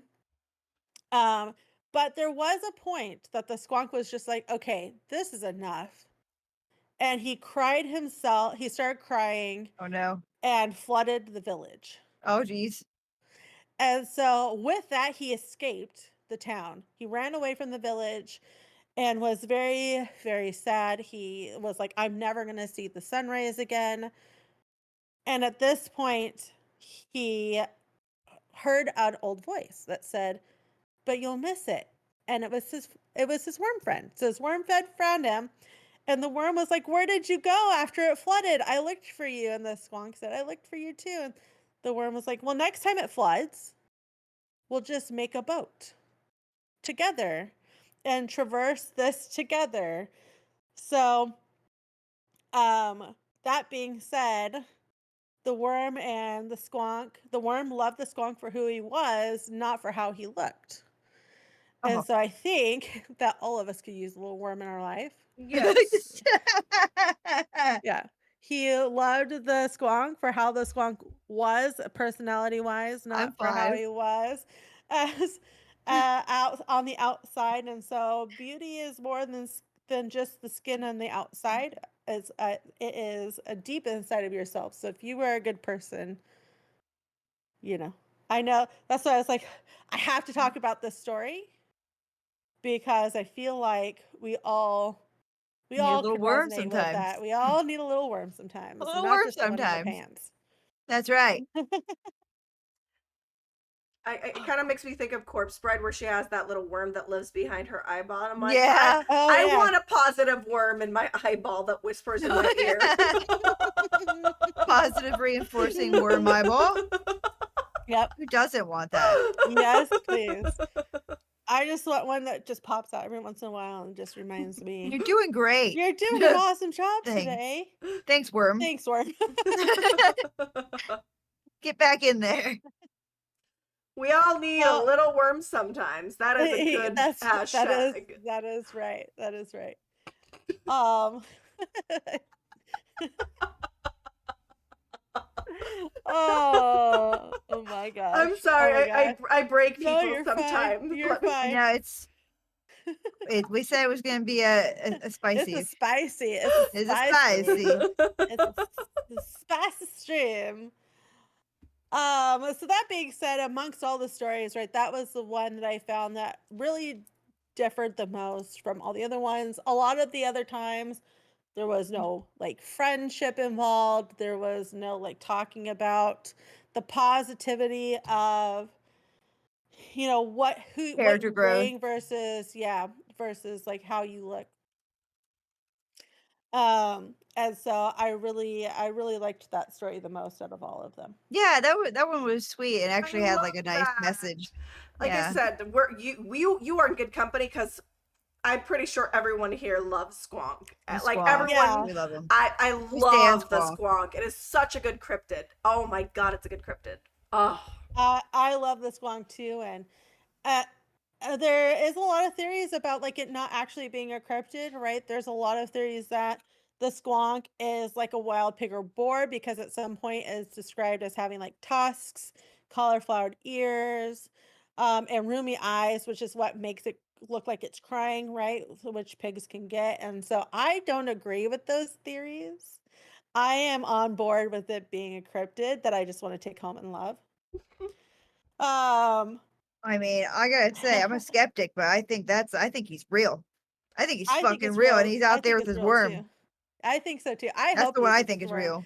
and not with like what these loggers are this. trying to like put out into the world because it's not our problem that the loggers are They shouldn't be isolated there. Yeah.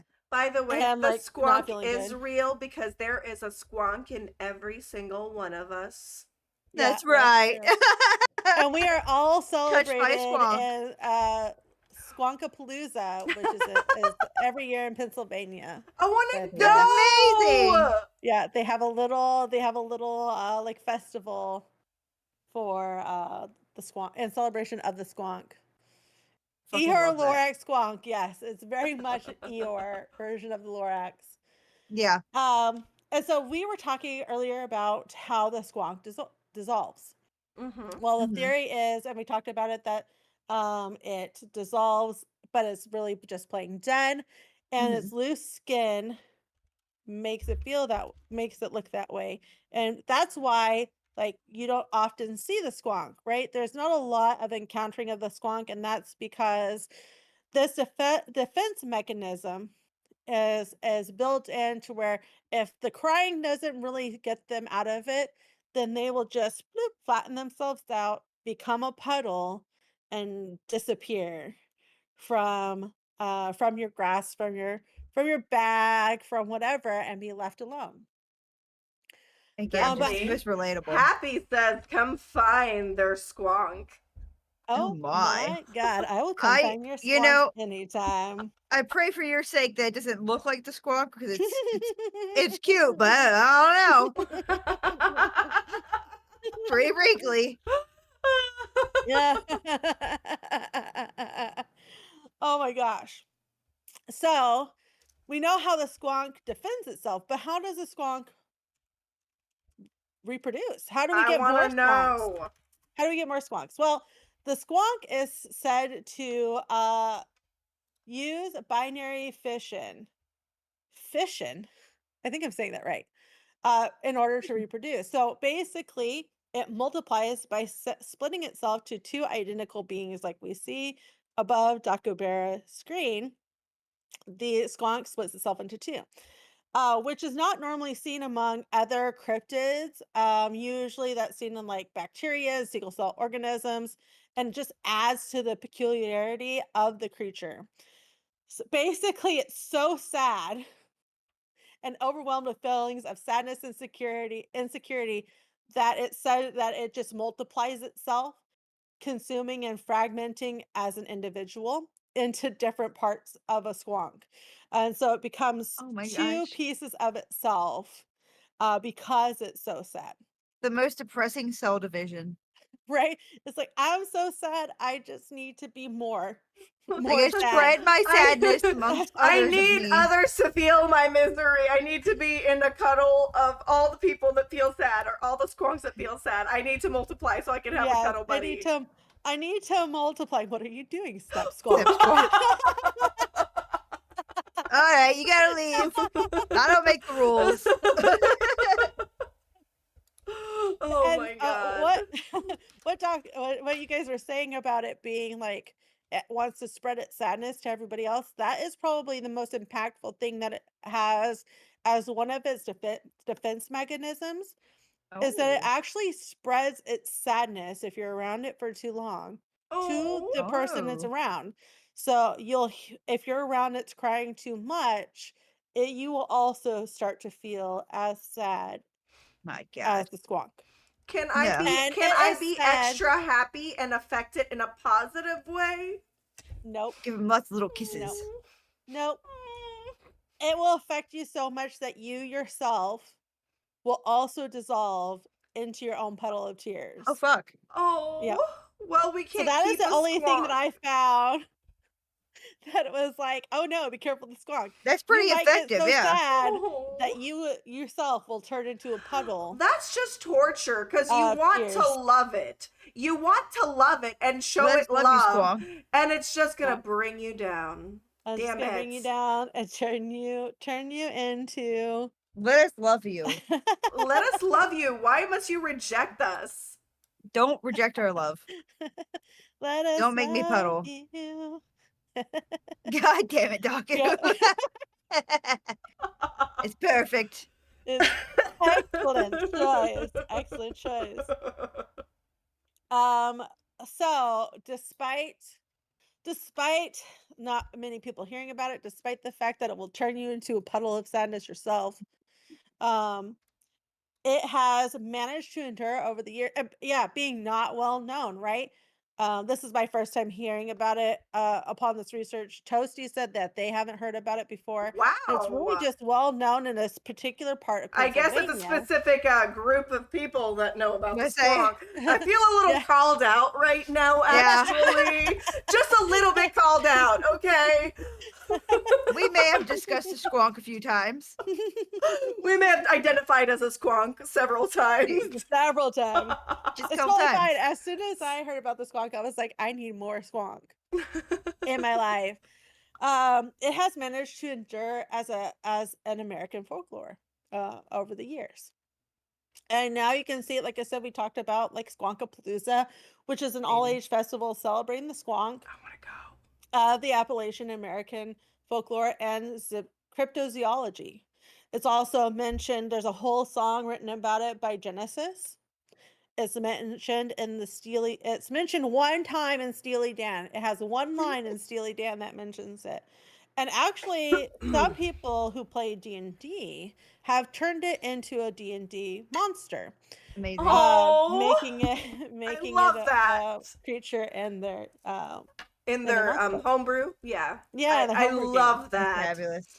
Which, yeah, I loved it too. That warmed my heart. I was like, yes, please. I need a squonk in my D&D games in the future. This is amazing. Could you imagine you're trying to fight it and then it just dissolves into nothingness and then what do you do? What do you do? And then who knows? There's no theory as to why, like, how it comes back. Hmm. There's no like recreation of it after it turns into the puddle, so that would be kind of interesting to find out. You can also find it in those different readings that I had talked about. Um, but yeah, Do it, Steven. that is the squad. Do it, Steven. I Do refuse it, to add Steven. it into my games. Do it. Steven! You know you want it. You Steven! coward. Do it, you Steven! coward. Steven, do it! Do it, Steven. Do it, Steven! God! Do it. Why don't you love Please, it? Steven. Put it in your homebrew. Bard rolls, I would like to Uh-oh. seduce it. That's me in Boulder's Gate, man. I tell you what. I'd like to seduce it. I'll seduce it. I'll seduce Do it. Please and thank you. Seduce it. We did make a whole cryptid smasher pass, though, you know. Yeah, there we go. He's too cute. He's just a little baby. He is so cute, and there's so many, and most of the things you can find him in is a lot of artworks. A lot of people create art around him because he is so cute, because his skin is so saggy and wrinkly. Squishy. and I'm squishy, sure yes. I'm sure he's really popular for people that have the hairless cats as their like like if they knew about the squonk they would love the squonk. I Yes. love the They're so squonk. cute. Look at my little squonks here, my little squonks. They're so my cute. little babies. Oh man. Thank you. Steven is Yes. not wrong. Oh, you're welcome. Yeah. That was I like so I said, good. there wasn't much on it, but that was what I found. See, you did and I'm glad we were amazing. able to find a little story about him. I'm so Everybody, give excited. it up for Thank you for Bentley. covering. Thank you, Bentley13 for Yes. that. That was Because so I knew much about the fun. squonk, but I didn't really know I'm anything. I was about so excited squonk. when you said I want to cover the squonk. I'm like, I was supposed to do that for Vegas thing, but I want you to cover it. So I am so Yes. happy. Yes. So happy you covered it, and I hope you had fun with it. I did. I had so much fun with it, trying to it really challenged myself. So part of my IRL stuff is I research things. And so I was like, no, you are not going to give me one paragraph to work off of. I am finding more. More. Jex, I would love to meet up with Miso someday. Someday I need once we get the funds, once I can figure it out, I would love to visit Miso or have Miso visit me here. It really sucks that we're so freaking far apart. You know what? Buttholes. Technology is amazing because technology has put us together this way at least. So we can still True. be, it's just At least we have this. yeah, smoke weed, drink booze. Yeah, that's pretty much what would happen. Yeah, we would just we would smoke. That's something and I would love drink. to do eventually, for sure. All right, so that was the squonk. So we're gonna go ahead and run a quick ad. I'm gonna go ahead and replenish my water because I talk a lot when it comes to my section, and then we're gonna cover my topic, and I'm excited for it. So let's go I'm ahead excited. and get this ad rolled, and I'll see you guys in about 3 minutes. Let's go.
And we're back. Hi, you guys. Welcome in, welcome in, welcome in. For those of you guys that are just coming in, we're happy to have you. We are back, and we just finished covering the amazing topic of Bentley and the amazing topic of Miso. Miso covered the rake, and of course, Bentley covered one of my favorite American cryptids, which is the squonk. So I hope you guys enjoyed the squonk. If you didn't know about the squonk, I hope you really, really had a great time. And let's get on to my topic. Let me go ahead and get this chat unmuted and get the ball rolling. What is going on? What is this? Oh, that's the chat. There we go. I'm like, why is this happening? There we go. That's what's happening. All right. Are we good to go? Let me unmute. Hello, ladies. Welcome back. Welcome back. Did you guys get your hydration? Hello. Yes, I have a Yes. little stock of water. Perfect, perfect, perfect. Okay, so for this, I'm gonna need you guys to keep track of the chat for me this time around while I Absolutely. cover my topic. And for those of you guys that didn't already know, my topic is actually going to be about the Men in Black. I don't mean the movies. I don't mean that. I mean the actual Men in Black. Ooh. So let's get into it. Are you guys ready? Okay. Oh, I am yes, I'm more very than ready. excited. I'm so excited for this. Yeah. I had so much fun researching this. I loved, like, I've been researching this for quite a while. So I went from like 3 pages of notes, and then I touched up my notes, and I have 4 pages of notes on this, but I'll try not to drag them on for too long. But the Men in Black. So the Men in Black was actually something that was that goes as far back as 1940. So before the movies, before the comic books, before any of that, we actually had actual people that encountered the Men in Black. So they say. So Ooh. so, what is the Men in Black for those of you guys that don't know? The Men in Black is a popular conspiracy theory in ufology, which is an organization that handles people who have witnessed something possibly alien, and if not witnessed, who saw some sightings, etc. And throughout history, there's actually been mentions of the Men in Black in different cases. Hello, Brom. Welcome in, welcome in, welcome in. Hi, Shamira. Yes, Welcome best say back. Shamira said it's the way I used to have a speech impediment. I used to say ghouls instead of girls. Actually, it's a And play on then girls. That's why it's the thick and spooky yeah, ghouls. It's a play on so girls. it So was yeah. perfect. And then we also And have then male guests, so I feel like ghouls is a little bit more. Hello, yes, hello, hello. Hi, you Lone say we got all Wolf. kinds of people. We got Brahm from Succubuses, Yes, and we've Lone got Wolf. Lone Wolf. Welcome in, welcome in. Brahm says we look great. Thank you. Appreciate you. Thank you, Brom. Hello, Lone Wolf. Don't Jack cook said, the let's be squonk. honest, the Men in Black is actually the CIA. So anyway, that could be the case. We'll see. We'll see. Don't get ahead of yourselves. Come on, let me tell you my story. Let me tell you my story first, okay? All right. So it's an organization that handles people who have witnessed possibly UFO sighting, or I think they're called UAPs now is the proper terminology for them. And Mm-hmm. yeah, I think they're called UAPs now instead of Mm-hmm. UFOs. And alien encounters. And throughout history, there's been many mentions of men dressed in black suits and hats approaching people that have witnessed something alien like in nature. It was reported that these men would approach people not long after having an encounter or having a sighting, and they would have a conversation with these people, and go as far as threatening physical harm to death upon trying to silence the people that have witnessed that thing. So if they're too vocal, Mm-hmm. and it's to control it, so they're that. Right. So the Men in Black are described to usually have sickly pale skin, almost like constantly moist or wet, and they have very red lips, and they usually dress in black suits, and they wear gloves and hats or sunglasses, something to cover part of their face. The So really red lips is it's such an Yeah. interesting detail. and for Oh, some she said, good soup.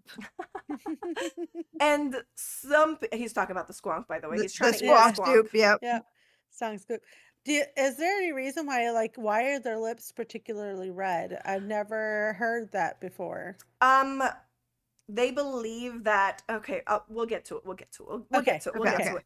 So they're usually described as having sickly pale skin, very wet looking skin, very red lips, and they dress in all black and try and cover as much of their body as possible. So the only things you see are usually their face and their neck, and the rest is usually covered with gloves, suits, hats, sunglasses. They cover as much as they can.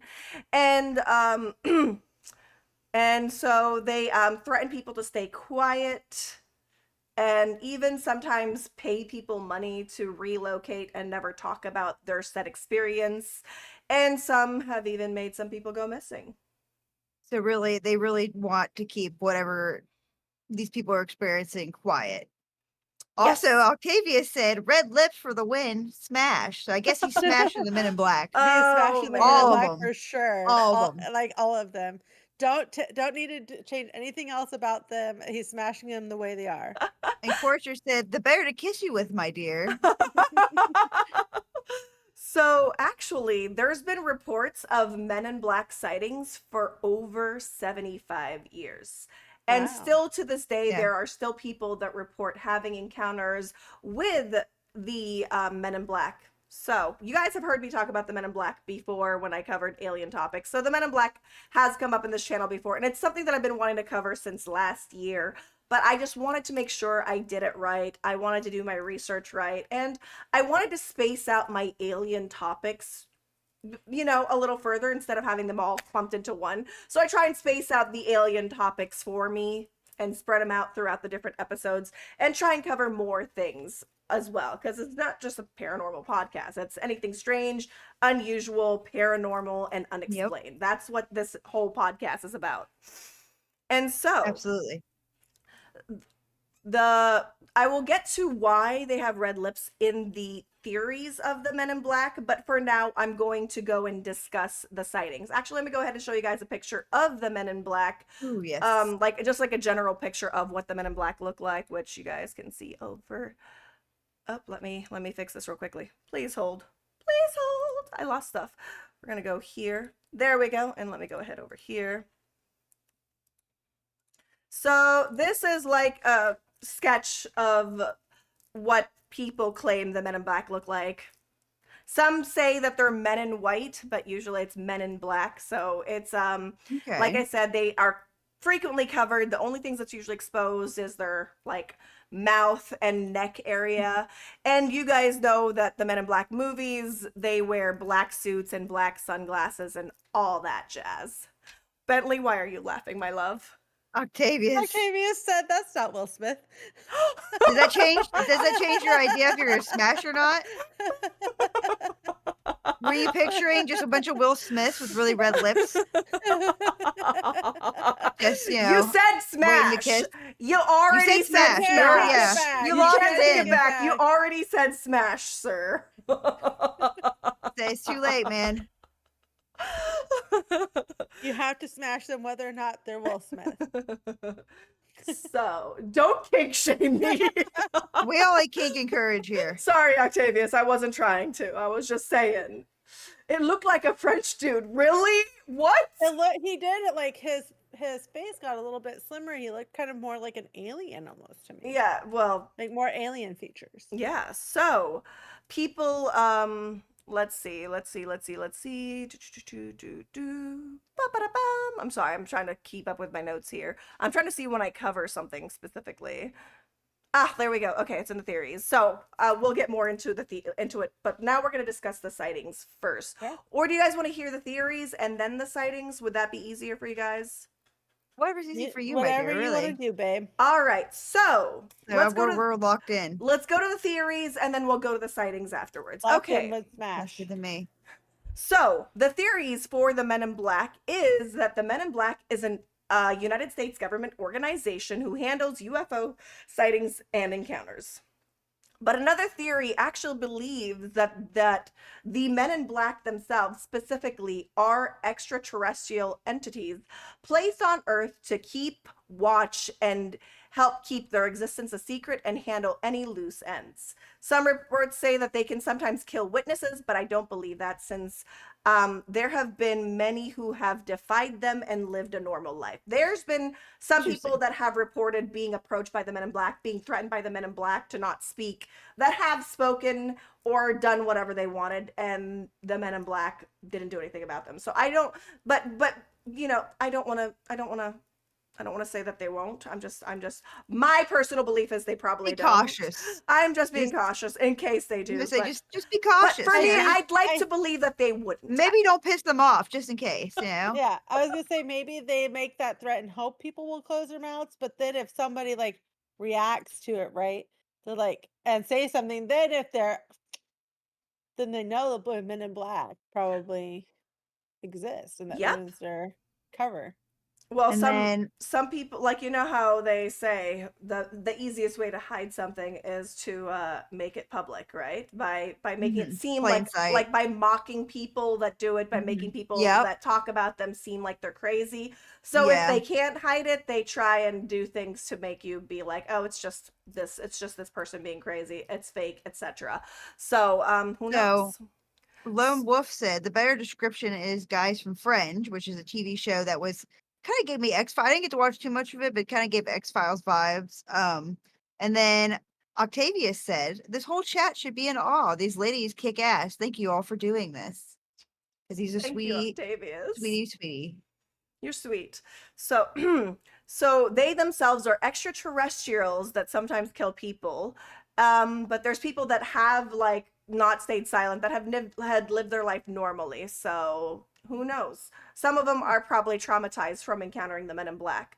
And then the Hmm. more popular theory is that the Men in Black is a U.S. government agency that is sanctioned and made up of extraterrestrials, and the government is like has them Oh, basically to work for them to like help hired. handle UFO encounters, UFO sightings, and give us knowledge on Interesting. what has come. So some people believe it's actually an agency that is the government working with the extraterrestrials or the aliens, that they work together to try and keep this secret, to also learn and educate more, and wait until the time is ready for us to get to know them. Kind of like last year we had that person that spoke up, the whistleblower for them, that spoke up about Yeah. yeah, that guy where he talked Mhm. about it. So who knows, we might be coming to the time where it might come out. So that's That's one very of the I more like that theory. That's very interesting that they would like be freelancers for the government essentially. I feel like that's a wide theory though among different aspects of the government. Like Hmm. there's even with like the Tic Tacs, there's some theories about how the aliens are working with the government for mm-hmm. those types of Oh, technology. for So sure, yeah. I And really feel like there's more like solidity in that. hmm and some people actually believe that the Men in Black are related to the Black-Eyed Children, and that the Black-Eyed Oh, Children are like the young youths of the extraterrestrials that work for the government, that are Okay. here, okay. that are trying to collect things. And I made this joke when we were watching, yeah, by the way, we did cover the Black-Eyed Children in this podcast. Epic Realms covered it, and that was on the Thick and Spooky Ghouls episode 7. If you guys I have the wanted cover. to, you have the Yeah, for she does. them. I made Look that. at it. I Look made at it. that. Look That's at my it. Look artwork Yeah, you at right it. did. there. Look at it. Look at it. It's amazing. It's Yeah, I so had to ASMR. fight my daughter to keep this. yeah, so the Black-Eyed Children was actually covered by Fact Epic child. Realms, Fact. and that's episode 7 of the Thick and Spooky Ghouls Yes. podcast. And that's Please go check it out, before, guys. yeah, and that's before we split the episodes per topic. So you're gonna get a little bit of the Black-Eyed Children in part 1, and a I little spelled bit that of the wrong. Black-Eyed Children in part 2. So, so some people believe that the Black-Eyed Children works with the Men in Black, and they're these kids that are trying to learn to coexist with humans. And that's why I made this terrible joke when we were watching the Spooky Island, the Scooby-Doo Spooky Island last night, because I told him, Mm-hmm. this is what I imagined. Aw, thank you for that follow, Sirenas. I appreciate Serenus is you. awesome. We love Serenus. You know that Sirena means mermaid in the Philippines, just so you know. Oh, I love Yep, that. but it's spelled Serena, but Sirena is actually mermaid in the Philippines, in case you Oh, didn't that's know that cool. about your I name. did not know that. Yeah. And so some people, like, I made a joke last time when we were watching the Thick and Spooky, or the Thick and Spooky Girls, when we were talking You're about watching the that now. Scooby-Doo Spooky Island, is I feel like the Black-Eyed Children have like this really outdated training video, like they did in the show, of them like mannerisms of how to be human, except for it's like super outdated, super badly written. And that's why when you encounter Black-Eyed Children, they're very awkward, Awkward. It's like creepy, from the 80s. strange interactions. So that's what I was talking about last night, because when I first learned about the Black-Eyed Children, I'm like, these look like kids that were trained by a really bad training video, that of someone Right. that made a video about humans that wasn't really human, didn't know much about humans, but was attempting to. And he's like, this is what they do. Here you go. That's what I imagine the Black-Eyed Children. So, but that was just like, so that's a part of the theory, is that that the Black-Eyed Children are a part of the Men in Black. They're like the children of the Men in Black. And that's why when you have encounters with the Black-Eyed Children, you usually get the same description of like wearing all black, unmarked vehicles, driving away, etc. That makes a lot of sense. Mm-hmm. Yeah. So those are the theories that we have for the Men in Black. So we're going to go back up here to the sightings. So like I said, the mentions of the Men in Black go as far back as the late 1940s. And the very first mention of them was actually in June 21st, 1947. And this was mentioned by Harold Dahl and Fred Chrisman. They claimed that they saw 6 unidentified flying objects over Maury Island in Washington. There were 6 disc-like aircrafts, and one of them seemed to be failing and falling and was spewing molten materials all over the boat. And some of this material spewed on their dog, and their dog it burned the Oh dog no. so badly that the dog died. And Oh then no. yeah. There's like, I would love to cover this topic before. That's why I'm not trying to give you guys too much information about Harold Dahl and his encounters, because he not only saw them, but he had physical evidence, and that physical evidence was taken away by the Men in Black as well. Ooh. Yeah, they were the Men in Black posing that they were working for some kind of thing and that they needed to do some investigation, so they collected the supplies, and then they never heard from them ever again. So all of their evidence was gone afterwards. So this was, wow. yeah. So I would love to cover that in the future, but I'm just going to do a brief Mhm. cover, because that was one of the people that, like, it was the first person that mentioned anything about Men in Black at all.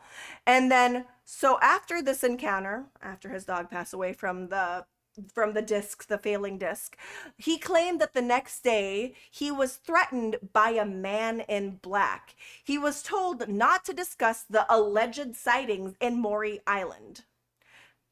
And it's kind of strange, because you guys know what another really, really big alien topic is that I'm going to cover in the future. Like, what is the biggest, What? most popular alien topic you guys can think of? When people mention alien visitations on Earth, what is the one that you guys remember? I feel like Area 51's the most like commonly talked about one stereotypically. Okay. And then the Arizona Lights are another one that are really Mhm. interesting. So this one, the Roswell incident. Oh, Mhm. Roswell. Yeah, that's another Yeah, big one. Roswell. Yep. So there's something interesting about this, because during the time that Harold Dahl reported on the Men in Black was actually around the same time frame as our first encounter with extraterrestrials, and that's in Roswell.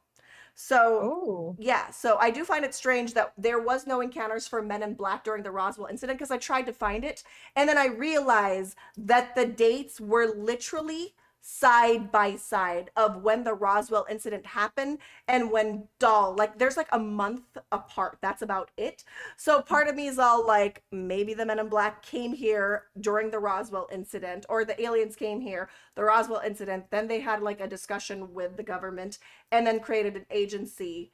Like there was like some kind of agreement that created the agency, which is now known as the Men in Black. That's my personal Right. theory. That's my personal theory. That's not anything that I've read anywhere. But for me, because of the timeline and the fact that the very first mention of the Men in Black was around the time of the Roswell Yeah. incident, for me, it's kind of like it makes sense that they came to Earth, and around that time, they came up with some kind of agreement with the government to become a secret agency and to coexist and work with people from Earth versus extraterrestrials. That's my personal theory. Like I said, that's my personal theory, So not anything written. Serrana said, I've been to Roswell. And then Tosi was talking about the Betty and Barney Hill incident, Oh, yes. which I don't know if you've heard of that one. And Oh, then yes. Lone Very Wolf much so. was talking about the Sakara. I don't know if I said that right. New Mexico. Yeah, there's a So lot. no, I have not heard of the Sakara one. Yeah. Serena said Roswell, their whole personality is the alien thing. Yeah, yeah. True. Very true.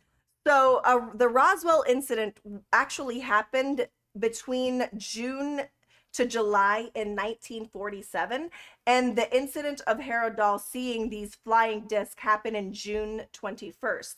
And I believe the very first time they mentioned, oh, it was just us testing the air balloons, was, oh, in June 4th yeah. we released a air balloon in June 4th. So that was in June 4th. A weather balloon.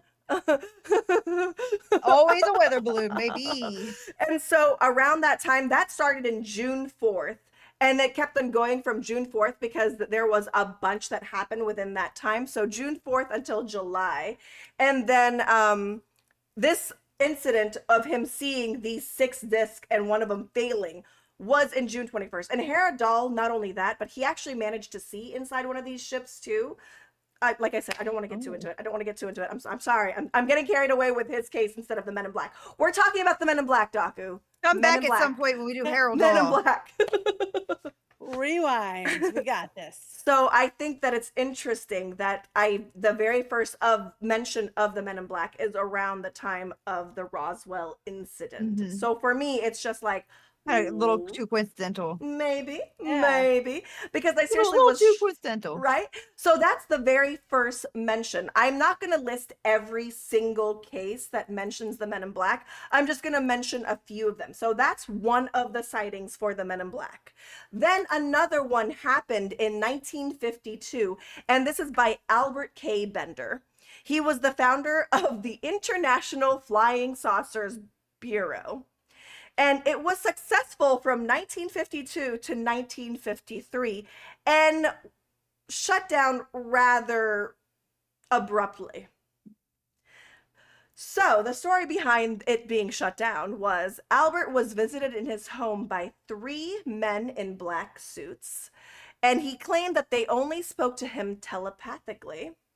Oh, He God. claimed that they gave him a metal disc and instructions, and they also explained that the purpose and the origins of they also explained the purpose and the origins of the UFOs and Earth. And after the encounter, he found himself very, very ill and unable to eat for 3 days. Kind of similar to Oh, the Black-Eyed wow. Children, right? Kind Yeah. of, you Mhm. know? Yeah. And apparently, ever since then, he suffered from frequent headaches, very black-eyed children.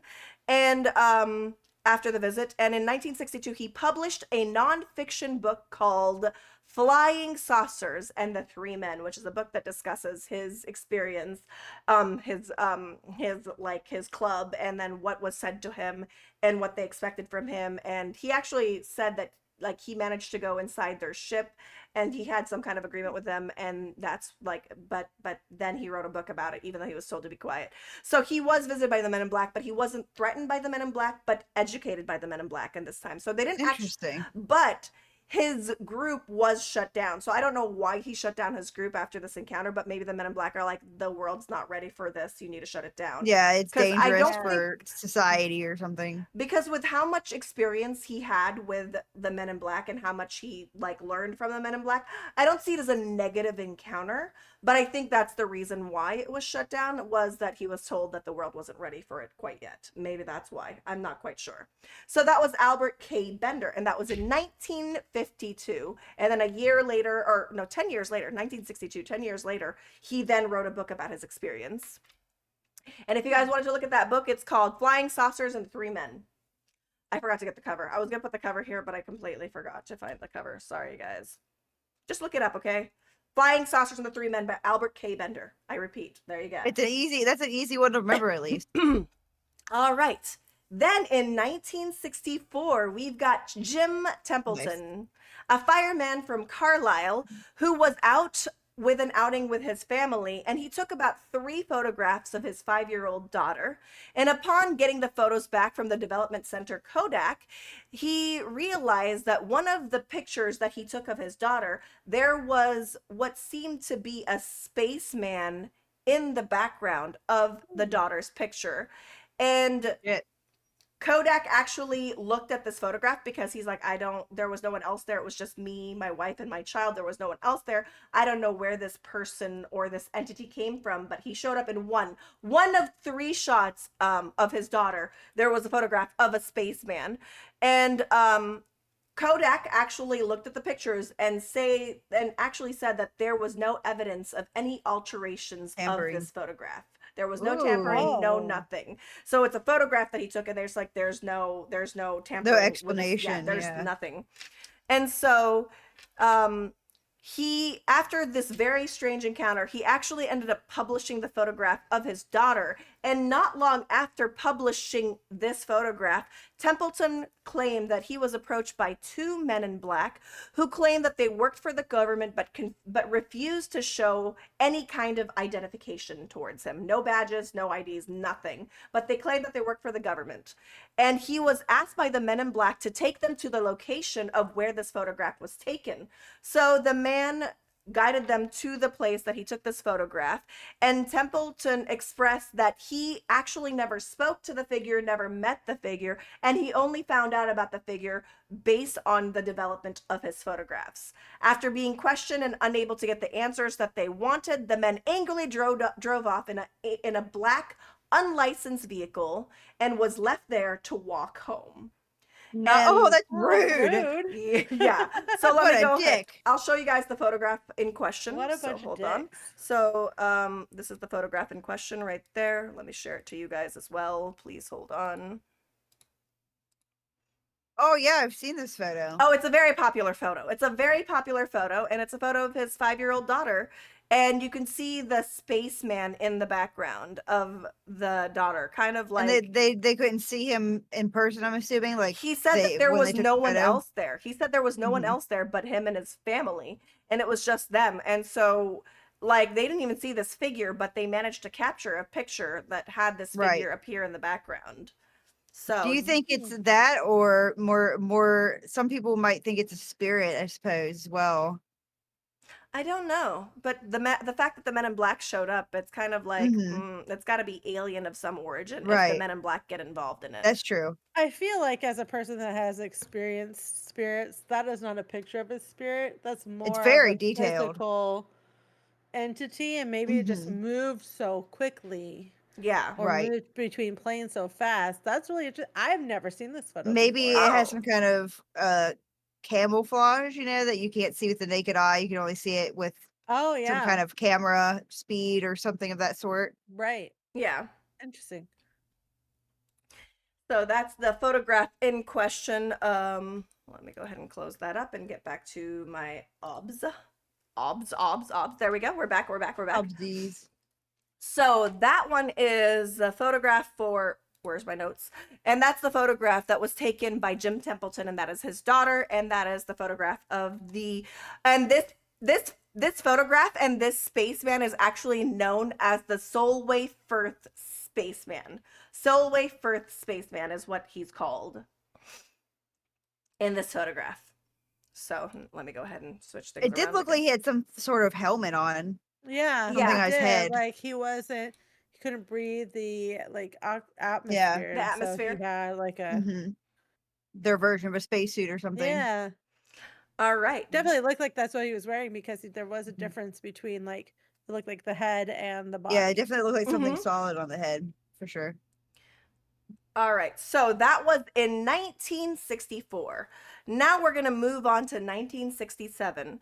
John Keel. Some of you guys might already know who John Keel is because of another very, very popular cryptid, but we'll get to it.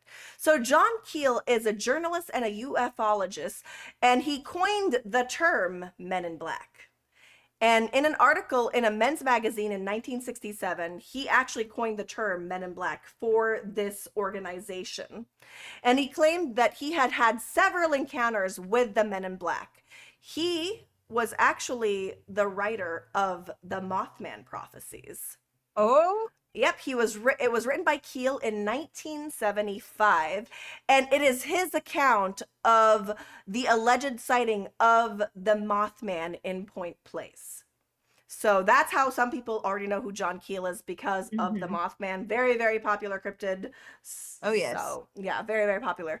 So, basically, he has had many encounters with the Men in Black, is what he claims.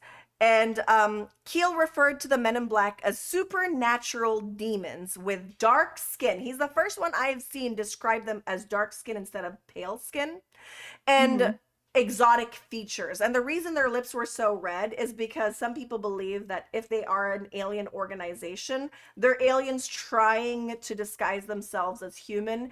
And since they don't have like pigment or anything like that, they hmm added some lipstick to make them look Makeup like, or something. yeah, and that's Oh, why they wear Interesting. sunglasses and hats to cover hmm their face because they can't really hide Very their normal. alien. Very yes. human. Yeah, kind of like the Blending right in.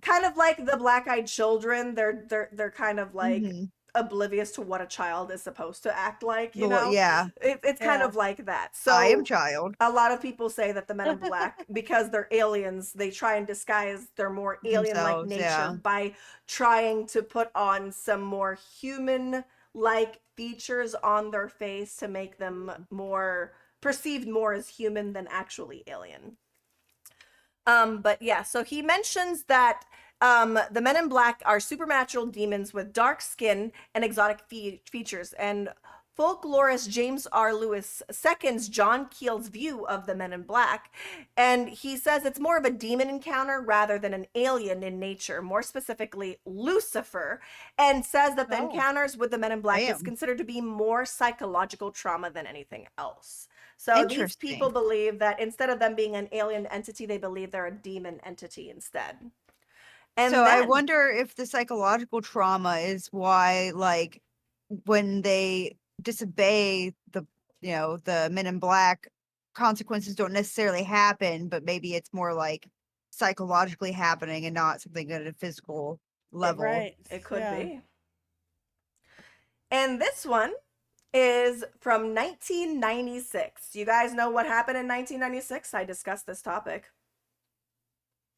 Oh God, It I is do. I know I episode, do. yeah, this is episode 2 of the Thicc and Spooky Ghouls podcast. We covered the Virginia incident, Thank you. Yes. aka also known as Brazilian's Roswell.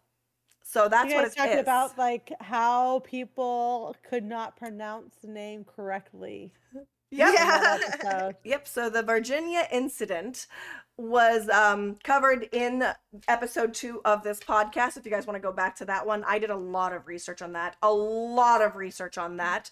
And in the 1996, this person named Carlos de Souza saw an unknown aircraft descending with great difficulty.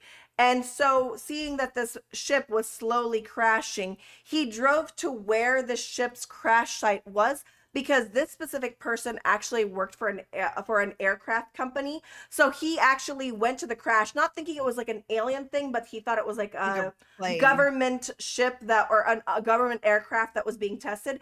And the reason he drove to the crash site is because he wanted to assist and help the pilots that crashed. So he drove to the crash site to try and help the pilots of this Right. unknown aircraft that he saw. He thought it was like a government funded new aircraft that they were testing out. And so he didn't think alien an encounter. He thought, oh, it's the government testing out a ship. I'm going to go over there and help the pilots and see if everything's okay since they crashed. And since he had a lot of knowledge on aircraft, he maybe wanted to offer his help in repairing the ship if he could. So that's why he showed up to the crash site. But upon showing up at the crash site, he was actually met by the Brazilian military, and Oh no. and upon that, they told him to go away. But before he even left, he actually witnessed an unknown creature crawling out of the aircraft and was caught by a net. He also witnessed, or no, he heard 2 gunshots, and one of the creatures was thrown in a box with a sheet that covered it, and it was no longer moving. And then there was another box that was being carried that had a cover on it, and there was movement under the cover. So he witnessed overall 3 unknown bodies in this encounter. And so he was told by the military to forget everything he saw, move on, and never discuss this incident. So upon driving home, he was shaken up and really not comfortable driving home. So he decided to stop Right. by at a very close cafe. And upon going to that cafe, he went to order some food, and he saw men in black sitting in the corner of this cafe, and 2 of them got up and approached him, Oh and God. No, thank you. basically the men in black mentioned that they knew who he was, they knew where his family was, they knew who his family was, and basically insinuated, like, we know who you are, we know your kid, we know your wife, we know your family. So yeah, we're very much aware of who you are. So it was like a presence of immediate like aggression, you know. Yeah. And so he was told to erase everything in his memory and was told to never speak of this before. And he was so frightened by the incident that he did not talk about this for over 26 years. And he finally decided to share his story in the docu-series that was released, or documentary that was released in 2022, and it was the documentary called The Moment of Contact. For anyone that wants to watch that, that discusses the Virginia incident. And the Virginia incident actually is all in Portuguese. So if you do research for this, you would have to find like sites that would translate it, or find other people that have already translated it. Or But go listen to Docu talk about it on Um, Spotify. Yeah, episode 2. On our podcast, episode 2, because that's all you need to know. That's right. And The Moment of Contact is a documentary that you can watch. I think it's on Amazon right now, but it's called Moment of Contact, the documentary, and it discusses the Virginia incident. If you guys are on, like for me, that it was a case that had so much evidence, but also not like no evidence. Like there was a lot of witnesses that talked about it, a lot of witnesses that had like testimonies about it, but there was no physical evidence. So there was Right. a lot of people that talked about it, but unfortunately there's no physical evidence. So that's The Moment of Contact. So those are some of the sightings with the Men in Black. So what is the Men in Black like nowadays? So the Men in Black, most of you guys know, was a movie series that you guys enjoyed, right? But that is not where it started. Not only did it start from this, but there was actually a comic book series that was based on the Men in Black, and it was written in 1990 and 1991, and it was written by this person named Lowell Cunningham, and he is the original publisher of the Men in Black comics was Aircell Comics, and it was eventually bought by Malibu Comics, which was in 1991, and then that was eventually purchased by Marvel Comics in 1994. Interesting. I didn't know that. Yeah, so it was a comic book series. So the Men in Black inspired a comic book series, and that comic book series started in 1990, and there was like I think there was 8 issues released at first of this. So I think there was like 8 issues of the Men in Black before it got switched from one person to another person, and then Marvel got their hands on it in Right. 1994. The comic book See, I knew it series was a comic, but I didn't know Marvel picked it up. eventually, yeah. So eventually Marvel Mhm. bought it. So it was Aircel first, then it went to Malibu, then Marvel bought Malibu, and it became a part of the Marvel Marvel, comic book. right. And so the comic book series talks about an international agency called the Men in Black. And they oversee and investigate all paranormal activity, whether it be good or bad.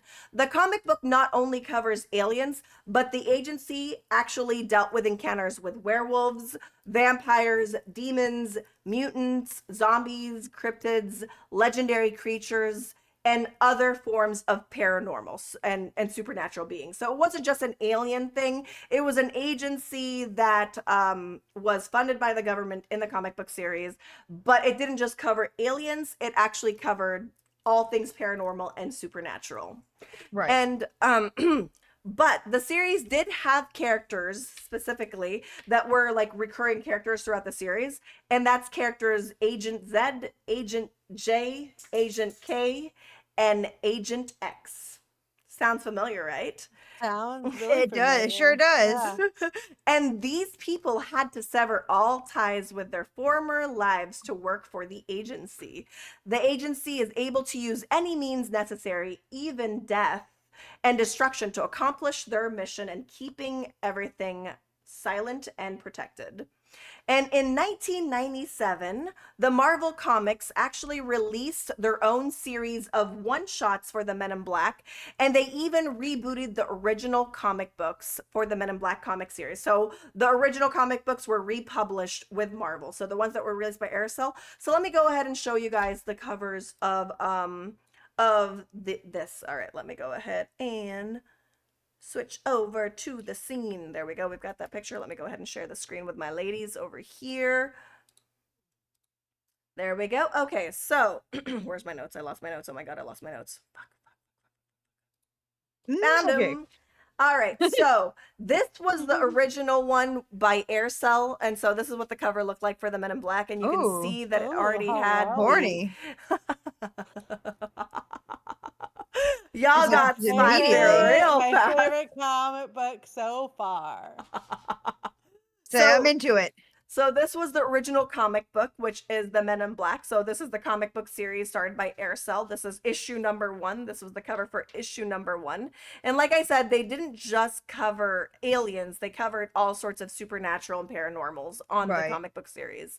And then in 1997, this was the comic books series published by Marvel, and so this is the newer series, and you guys can get the feel of what you see in the movies now, in the Men in Black Yeah, movies. definitely. Yeah. It kind of established its look over here for the Men in Black, and you can even see right here this little segment which kind of looks like the Men in Black movie Yeah. intro. So They got that Minecraft jaw. oh yeah. Yeah, they do. They got that Steve head. So the comic books is actually what inspired the beloved Men in Black series that we know now today. So let me go ahead and 1 second. I'm going to get back to my screens. Switching screens again. What? Did we just become best friends? Scared Yep. the Thank you absolute for that bejesus out sub, of you me. guys. Thanks. Who was it? Hold on. I'm fixing it. There we go. Hi. Dill pickle. Aw, Dill Pickle, thank you for that resub. I appreciate you. For some reason, my brain could not process their name. It's okay. The dyslexia is fighting me hard tonight, I'm buddy. so I'll tell sorry. you Okay. what. So the comic book series is what inspired the Men in Black movie series that we know today. And part of me believes that the Men in Black series was released as kind of like, oh, if we make a movie about this, people would never look up the Men in Black and believe that it's a real thing, right? Right. So I feel like it was there was some intent behind releasing the movies of the Men in Black, and that's to make it seem more surreal or unreal or more, I just Like feel like fictional, I yeah. feel like that was like, oh, it's a fictional thing. So if people talk about it, they're like, oh, you watch the movie, etc. Anyway, Right. so there is actually 4 movies that was released. We've got Men in Black 1, which was released in 1997, Men in Black 2, which was released in Wow. 2002, Men in Ugh. Black 3, which was released in 2012, and Men in Black Ugh. International, released in 2019. Oh, God, that one even feels old now. yep. The Men in Black not only inspired movies, but the Men in Black actually inspired some songs. There's 2 rap singles written and sang by Will Smith. I And was literally How saying it's dare gotta be you, by his Will. favorite. Will Smith, who is Agent J in the movie series. And one of the rap singles was called Men in Black, which was the theme song for the Men in Black movies. And then there's the second one that he released with Men in Black 2, which is The Black Suits is Coming, Nod Your Head. So those are 2 songs that were inspired by the Men in Black, but he sang them specifically for What a the movie title. score. And then the Men in Black has also inspired a ride that I've actually gotten to ride in a couple times. In Universal Studios, Florida, there is a Men in Black ride called Alien Attack, which I rode. I swear to God, I've only been to Orlando once, and I rode this ride 3 or 4 times. We just went in a loop and kept on riding it. And so basically, you would be in a car that has like a gun hooked up to it, and you would shoot alien targets as you're going through the city. And you start off in the agency building, the Men in Black agency building, and you take this ride out there. You go through the city streets, shoot up all of them, and all the aliens. And then at the very end, you are basically competing on getting a better score than the other car. So in the end, it will show you your score. It shows your group score and your personal score on how well you performed in eliminating the alien attack. And so I really want that ride to make it to Universal Studios California. It'd be great so I can ride it again because it is fun. I loved it. I love games like I love any kind of ride that oh, bless you. You okay? So Yes, I was you gonna say thank you. bless, bless, bless. But yeah, I love any ride that require like any ride that has you like shooting things. I just love them. They're like my favorite rides to ride because they're So just so interactive and fun. I've only really been to a couple of amusement parks. One of them is Kings Island, and they used to have a ride that was really similar to that, but it was Scooby Doo, and you were shooting like monsters and stuff like that with like a little attached like ray gun. But they I got rid want of to it, and I play. loved that ride. I was You too short guys, to ride any of the big kid rides. y'all So know I am a because You guys know I'm a Scooby Doo fan. You guys know I'm a Scooby Doo period. fan. You know I Oh, am Lisa. obsessed with Scooby Doo. I'm tall enough now to ride the big kid rides. At that time, Oh. I was like 4'8" or 4'6" or something. I had to hit my growth spurt to 4'10 and a half, so I wasn't able to ride the ride. So I was like, "Well, I guess I'll go to the kids area." That was a No. lit ride though. I They have a still ride that's similar to that at Disneyland. They have the Buzz They Lightyear have 2 ride of where them. you They have the shoot Mm. Buzz the Lightyear ride, and then they yeah. also have the Pixar ride where you Oh, I um haven't been on that one. okay, so there's a Pixar one where you're basically on this cart and you have like this gun that's like a pop gun, and you basically have these screens that you shoot at, and it's a bunch of Pixar characters. I think it's Toy Oh, It's Story amazing. cool. based, but yeah, it's a lot of I like fun that. too. But I love shooting games, so of course I had to cover that. Not only did it inspire a ride, it actually inspired several video games.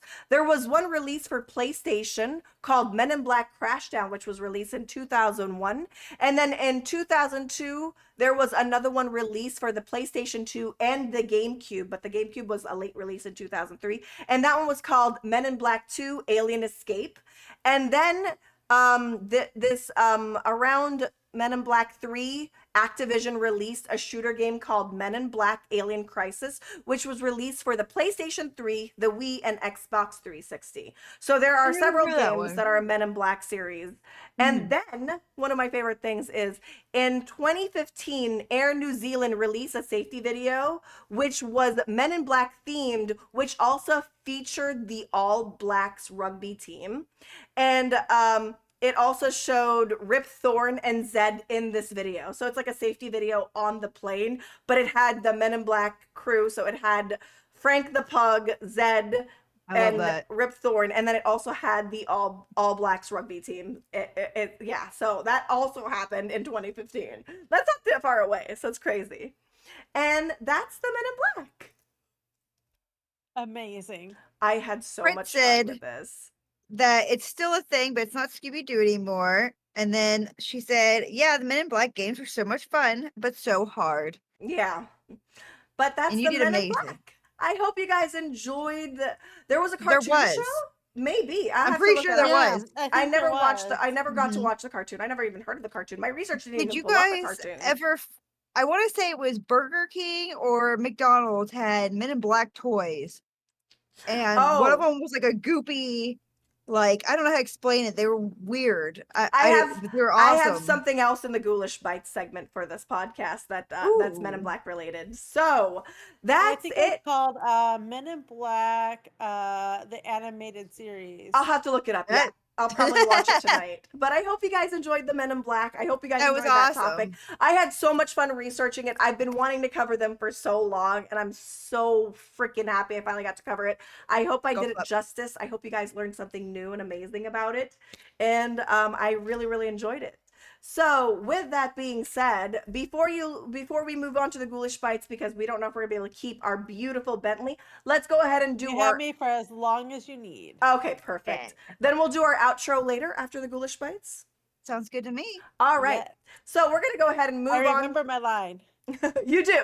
All right. So we're gonna go ahead and run a quick ad. I'm gonna go ahead and put my wine glass in the sink, and then we'll move on to the Ghoulish Bites, We'll which be is just a little back. extra segment of us talking about certain things and then me asking our guest a question. So we'll be right back. We're gonna run a quick 90-second ad just to get the ads out of the way before they interrupt the podcast, and we'll be right back. All right. We love you guys. We'll see you soon.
All right, we're back. We're back. We're back. We're back. Hi everybody. Hopefully you guys all had fun listening to our topics. We got to cover the rake, which was a spooky pasta. Then we got to cover the adorable and ever so lovely squonk, which we all love the squonk. I hope some of you guys that didn't know about the squonk have become fans of the squonk. And no, don't cook it for soup, please. Leave the squonk alone. The squonk deserves to be loved, not hated. And let's go ahead and oh yeah, I covered Men in Black. Oh yeah, I did that too. Let's go ahead and cover the Ghoulish Bites segment. And the Ghoulish Bites is literally just a small segment that covers like different things and yeah, we just hang out and chat for a little bit about the topics if they have questions or anything like that that they want to share or anything, we talk about it. So let me go ahead and say hello to the ladies. Get together. Get it together, ladies. Get it together. There she is. Perfect. All right. So, usually when we do the Ghoulish Bites, we start with what is your favorite snack lately? Like, what has been your favorite snack lately? We always talk about snacks. Do you have any favorite snacks?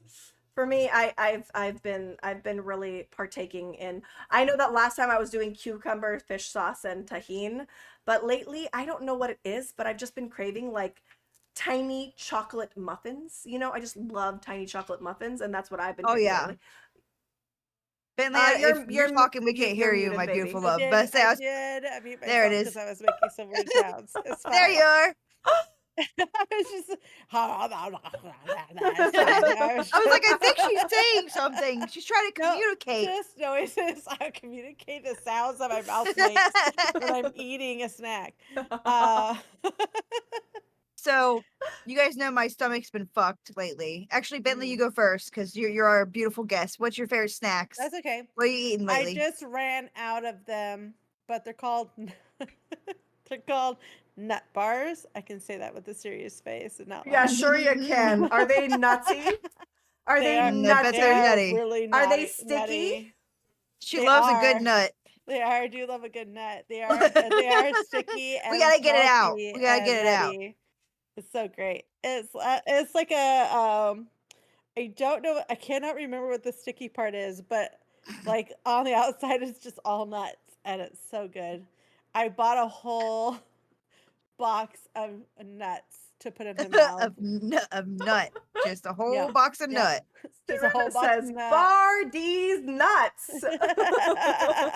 And Anne says their favorite snack is Cheetos dipped in cream cheese. Is it spicy Normal, Cheetos let's or Oh. say regular spicy Cheetos? Cheetos. Oh, yeah. Yeah. Spicy Cheetos with cream cheese. Yes, Oh, please. yeah. So Oh my lately gosh, it's but nutty bars. Okay. nutty bars, but Are they just I called nut cannot get the. bars? They're just called nut bars. You cannot get them where I live, so I have to order them off of Amazon. Mm-hmm. Oh, And I no. Yep. did not. I blame like the mid states. I blame the CST time zone because I was out there for like a little convention, and I found nut bars on that trip, and I cannot. They're so good. I'm like, I'm hungry. What do I want? A nut bar. Yep, gotta Yeah. have it. Gotta Gotta have have my it. nut. Gotta have that nut in my mouth. Gotta get your nut, Mhm. man. Gotta fill Gotta myself get up your with nut. it for sure. Oh, yeah. Oh, I kind of want to try a nut bar now. I've never I kind of wanted want to some nut. right? That's It's called crazy. it's called a That's nut crazy. roll, which is not better, but No. I salted nut roll, and they're vanilla nougat, golden caramel, and roasted peanuts. Okay, that does someone's gonna sound be good. listening to It our podcast, It's like and it's they're so gonna just amazing. hear stuff about nut. well, the thing is, like, I'm thinking about this. Like, is it like a Snickers bar without the chocolate coating? Is that what it is? Kind of, yeah. Yep. Like a Babe Oh, Ruth with oh man, that sounds like more It is filling. delicious. it's so good. And they're like I didn't feel like they were very much in calories. No, a king size bar is 150 calories. Oh, That's that's not not too bad. bad So it's really for a good. whole And ass bar. you're getting your proteins from those You getting your nuts. nut? So Yeah. yeah.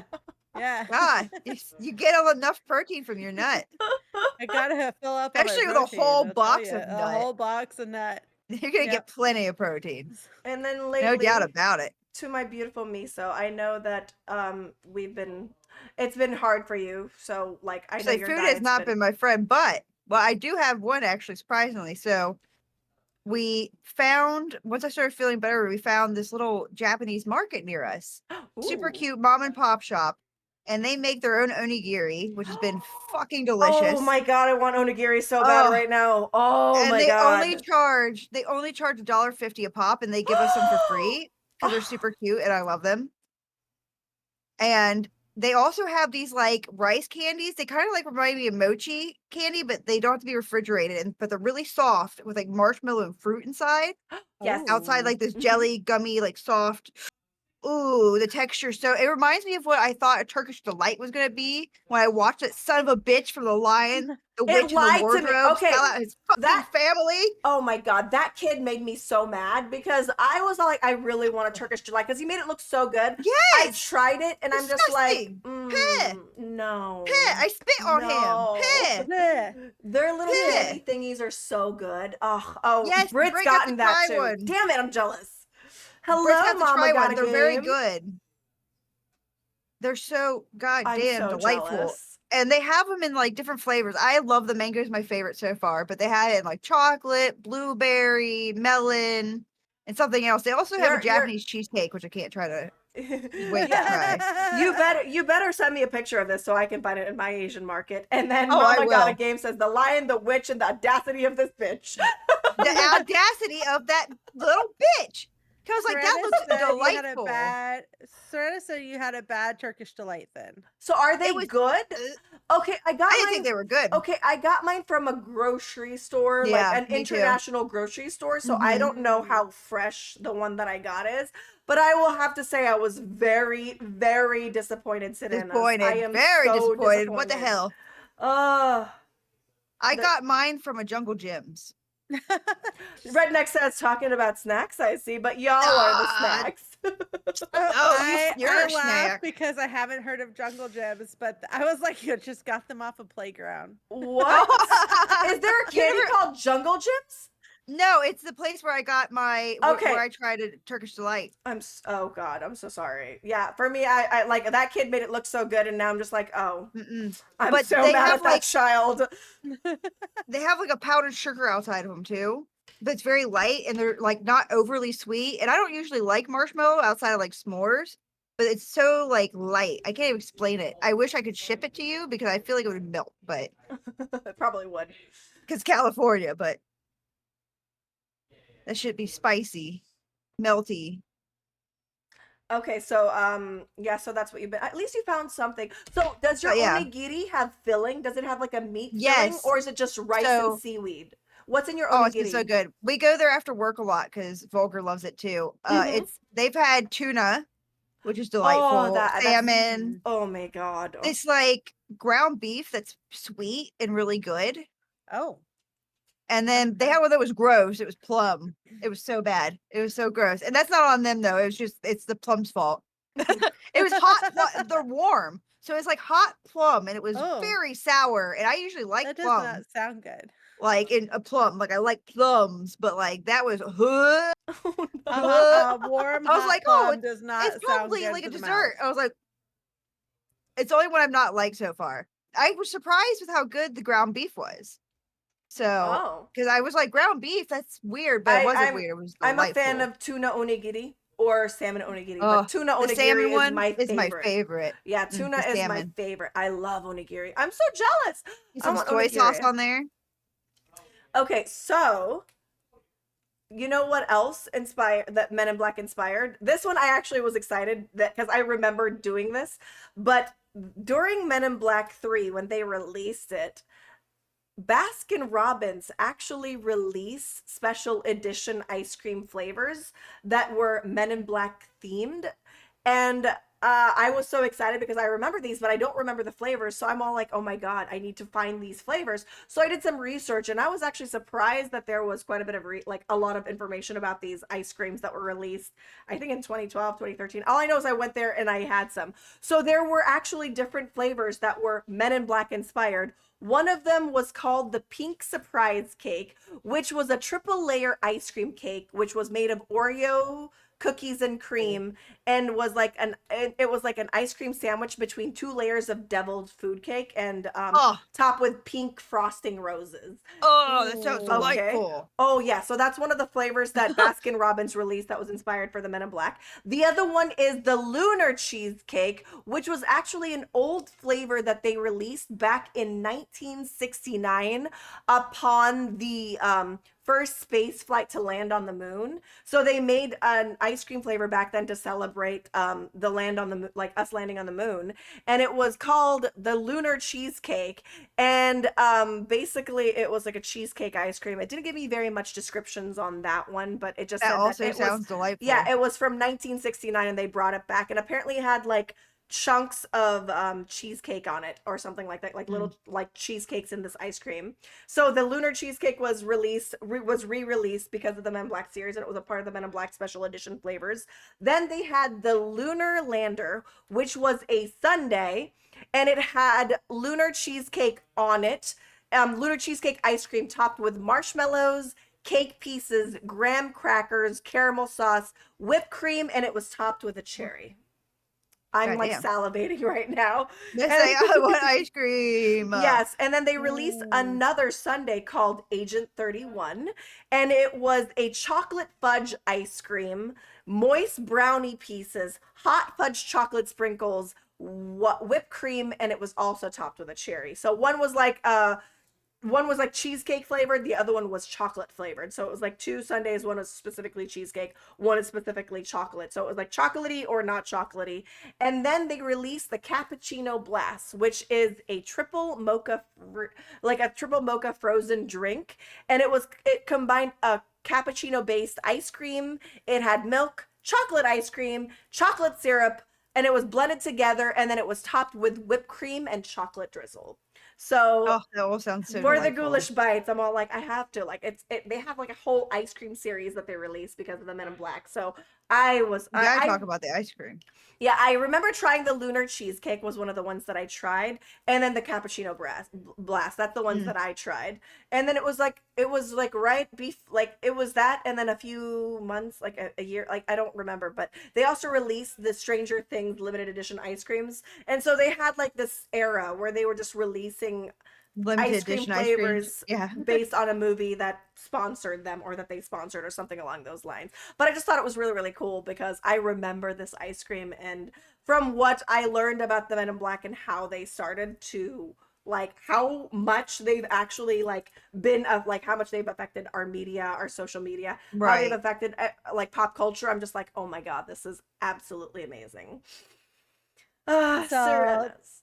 Yeah. so the Serenas. Squonk Yes. actually has a drink too. Oh my A couple god. of them. Ooh. Okay. So Okay. at Squonkapalooza, they have a drink, but I could not find the recipe for it. There are two alcoholic beverage drinks that I'm aware of. One is called the Squonk's Tears, and they use gin, Monte Lobos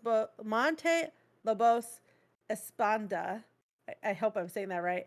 And maraschino liqueur with lime juice, simple syrup, and saline solution at 20%, which is Wow. I don't know. And then there's one just Interesting. called the Squonk, which is made of Empress gin, fresh lime juice, simple syrup, rosemary sprigs, thyme sprigs, and a hollowed out ice ball. So it looks like the puddle of the Oh. Squonk. Oh. That's cute. Yeah, it's super cute. So But they do have like a non-alcoholic beverage. I just couldn't find the recipe for it. But they have it at the Squonkapalooza that they sell. that's crazy. What a fucking Apparently festival. they had a specific drink that they released that was rosemary and thyme based as well. And it's oh man. Wow, there's a Squonk cocktail, you guys. Wow, there's actually Do they make it, they get you fucked up and you cry. oh my You get real god. fucked up and you cry. Every Pisces when they're drunk. Every Pisces when they're drunk, they're just crying, like crying. It's just what happens. They're sad crying, happy crying. We're just crying. All the crying. Okay? I cry a lot, but yeah, sometimes when I overdrink too much, I start to overthink my life and I just cry about everything. It is. I am water based for sure. But I'm so My much excited like that the there's a squonk. drink for the squonk. Oh my That's god, that's amazing. cool. Oh man. I want to try these drinks. I do. I really, really do. The only one that I'm like hesitant about is the one that lists saline solution. Like, It's like maybe not so saline. I say saline is salt water, right? So is it just salt Yeah. water, or is it for the It's salt? Because the salty I tears, think it's for maybe. the salt, yeah. So Maybe it complements the sweetness. okay, so there's a Yeah. recipe for squonked tears, and it's an ounce and a half of gin, and they use Plymouth as the brand, or you can do whatever choice of gin you want. Then They would half use an Plymouth. ounce of mezcal. I use the Monte Lobos Espandin by Dealer's Choice. Then the maraschino liquor. Maraschino liquor, is that just like the liquor, is there actually a liquor It's that's? like I don't know if it's like Or cherry they mean the flavor, but that's what I syrup, think it is. yeah. Yeah. But I I don't think there's understand the actually a saline. liqueur that's maraschino. Why is there Mm. maybe to add like the salty taste to it? I mean, there's some cocktails that require salt. Like for me, I love myself a dirty martini. I'm a dirty martini Mm. girl. Sometimes, I'm either a Scooby snack girl or a dirty martini girl or a mojito. Those are my drinks. Sometimes I might do a margarita, but primarily my three drinks are those. Oh man, but I love. Oh god, squonk steers. I want to make this so bad because it looks so tasty. But what do you guys think of the Men in Black, by the way? I just wanted to hear if you guys had stories or knew anything else about the Men in Black, or did I tell you something new? Everything new. Uh, It was mostly new information for me. yeah.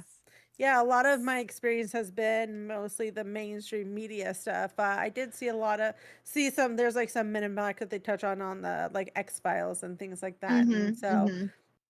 There's that's kind definitely of renditions. been, Yeah, yeah, absolutely. been that for me mostly. I So must I say learned that's some new things for that's like sure. my extent is the X Files.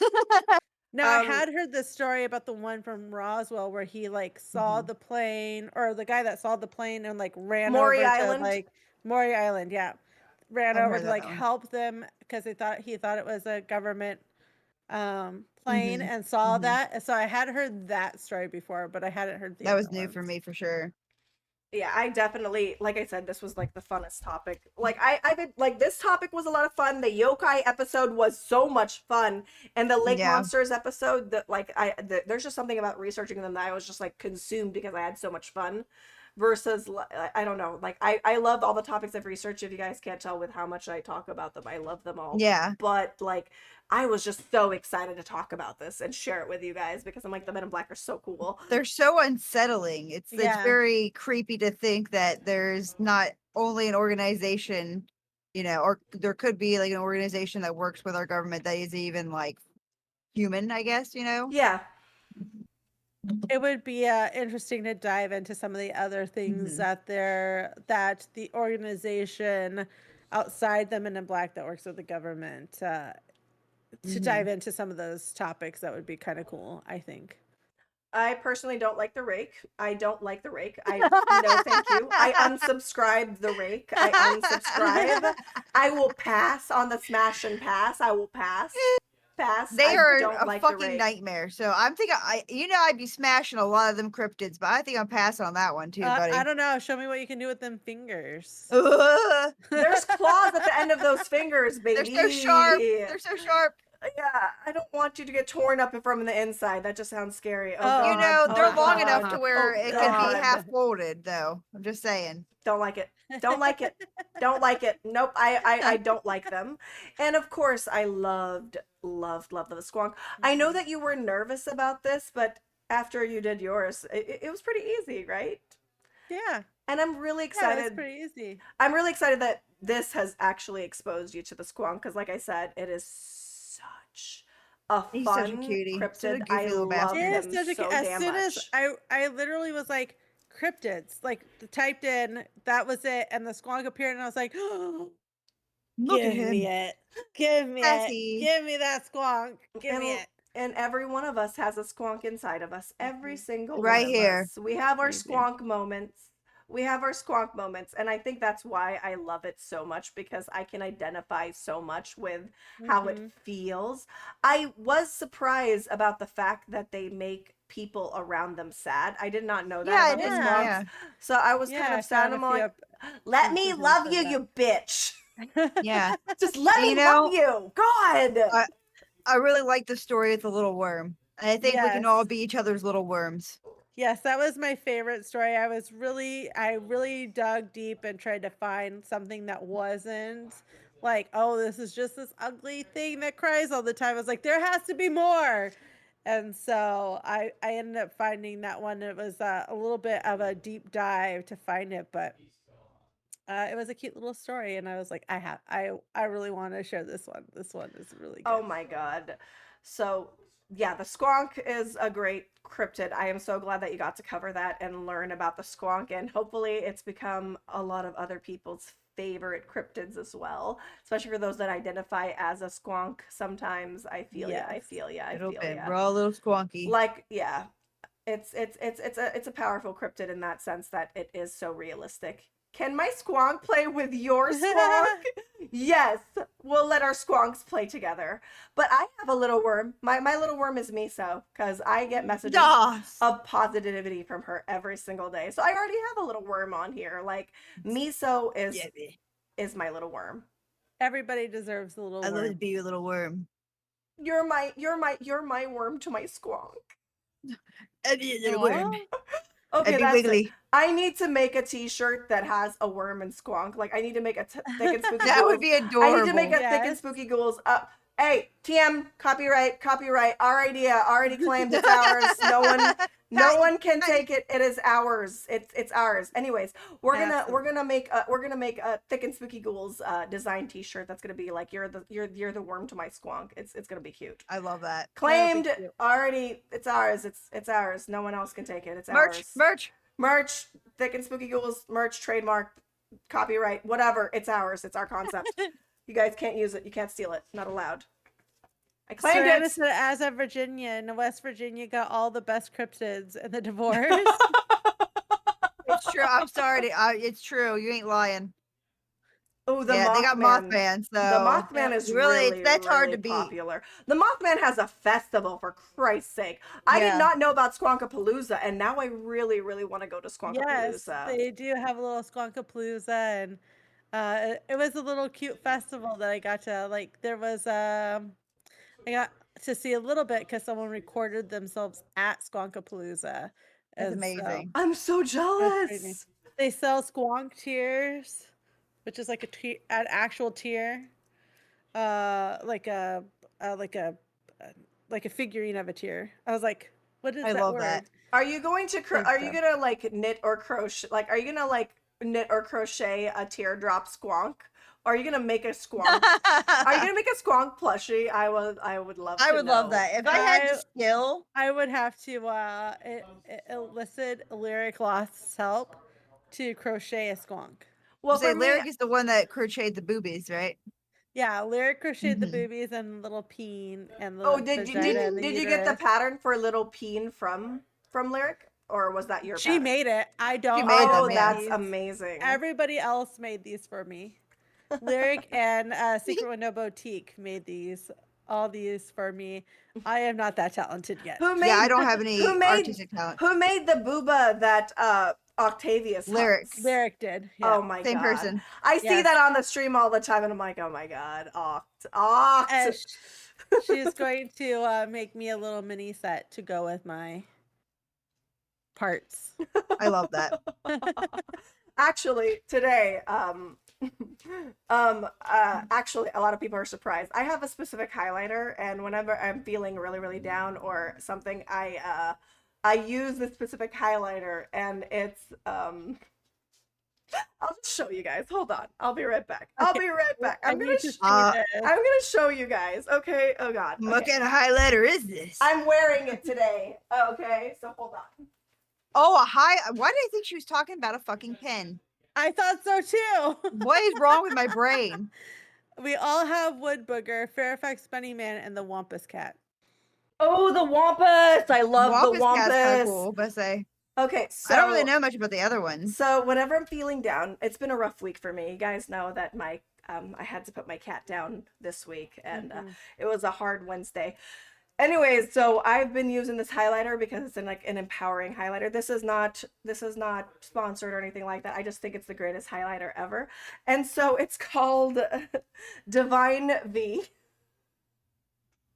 This is what I'm wearing as my highlight right now. So it's by Celestia and it's I called love that. Divine V. And Amazing. That's beautiful. this is my secret It's weapon when I'm feeling gorgeous. down. And this is What a what the pearl. highlighter looks like. To be That's fair, I fabulous. think we What a all beautiful flower. love a Divine V. Oh, we When do. we're We can feeling appreciate down. Divine V here. It's Mhm. just an elegant flower.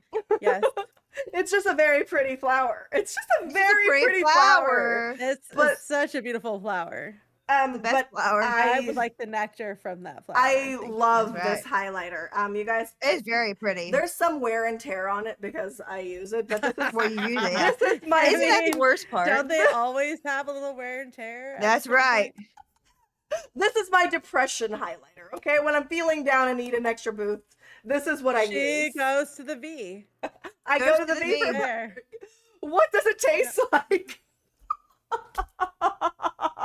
And It tastes Well, divine. It tastes absolutely right. divine. It would blow your mind the way it tastes, Janice. that's right.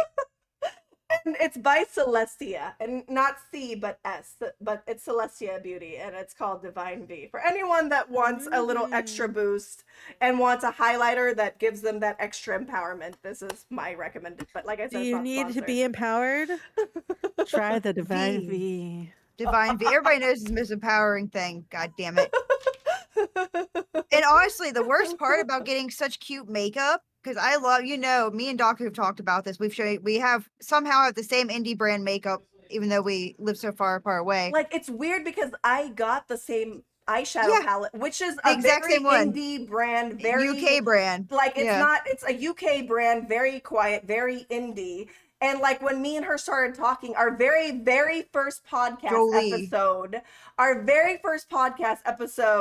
I asked her what she used for her eye makeup. And she's like, oh, it's this really cool palette. And she pulls out the back of the palette. And I saw the back of the palette. I'm like, Yep. I know this palette. And I pull out my palette and we turn it around and we had the exact same palette. Same palette. And Amazing. we have like 3 different makeup palettes that are indie brands They're the same. that are the same, and I'm just like, how does this happen? I guess birds of a One feather. brain cell, yeah. But and it's the worst thing about getting such cute palettes like that is just fucking them up. Especially if they're like cute little molded ones, like the empowering V, or the divine V. I'm sorry, divine V. When they got like the cute shape printed in them, I hate that. I'm sorry. Yeah, I have a couple eyeshadow palettes that have coffins or crosses they're so or cute. bats on them, but after you use them, they kind of go away because do. But Yeah, eventually disappear because you use them so much. but I mean, how does everybody in the chat feel? Do you guys have any questions for any of us about any of Yes. our topics? Please go ahead and tell us what you need to tell us in the chat. We're trying to get things wrapped up and send Bentley on to take care of adulting stuff. So yeah, if you guys had any input that I missed or that Miso missed or that Bentley missed about their topics, please type it. Or if you guys wanted to share something that's related to the topic, go ahead and put it in the chat and we'll discuss it. That's kind of the point of the Ghoulish Bites, is for us to Yes. it's our calm down, let's chat, let's talk about it, we had a great time, and it's also a way for letting our viewers come and partake and give us their inputs and stuff like that. You go home pretty late, so I didn't get to Bentley's topic. I'm so sorry. Well, I will be releasing this on Spotify so the first part's gonna be Miso's part, which is going to be released on Sunday. Not this Sunday, but probably the Sunday. Actually, it's gonna have to be the Sunday because I want to do it before I go to Disneyland. So I will be releasing the first episode on the upcoming Sunday, which will be Miso's topic. Then the Sunday after that, you'll have Bentley's topic, and then the Sunday after that, it's my topic, and then the Ghoulish Bites. So instead of me releasing both topics at the same time on the same weekend, because it's a once in a month podcast, and Spotify, you need to be a little more frequent in your postings. I have decided to separate the topics by the topic, and so I release them every Sunday. So every Sunday you'll get And a there's portion yeah. of the episode release. So we do have a Spotify. It has episodes 1 through 11 outputted there. Even though the Spotify's gonna tell you that we have 31 episodes, it's because I divided them. Like at one point, I started dividing them by topic instead of into 2 episodes. It was by Yeah. topic. So we do have it. If you guys go to Linktree, you'll see a link over here. But it's on Spotify. It's the Thick and Spooky Ghouls. If you wanted to hear about the topics that we covered the Men in Black, which I mentioned, the Black-Eyed Children, which was covered by Epic Realms. If you guys wanted to go to episode 7 and learn more about the Black-Eyed Children, if you guys wanted to learn more about the Virginia incident, which is a great case, a very great alien case, go ahead and check out episode 2. We even have an episode 1 which talks about a abduction of a horse named Tippy. So, or Aw. Snippy. Yeah, it's really, really great. But if the chat As has nothing, let's see what the chat's got to say. Serenus, they do have a episode that Octavius was in too. So if you want to hear Yep. his topic, And he's in there Epic. as well. Yeah, so Yep. the aliens episode I think is episode 10 on the podcast. I think it's episode 10 and I think it's just titled aliens if you guys wanted to get over to Octavius's topic on that one where he discusses different alien documented alien types. Not all the aliens that we've encountered. The Virginia incident aliens weren't covered in this little topic, but whatever, it's fine. It's fine, whatever, it's fine. I'm not at all irritated by that in any way, shape, or form, and I feel like there was no representation for them. It's fine. It's fine. But yes, go ahead and check it out. Yeah, like I said, Thick and Spooky Ghouls podcast on Spotify. And if you want more of the visual aspect, we do have episodes on the YouTube. The Linktree has all the links if you guys wanted to check it out. Yep. Beautiful ghouls. Sorry I missed the show. We'll have to watch the VOD. Love you. Love you too, Dabari. Thank you for We stopping love you too, in. Dabari. And then let's see what else.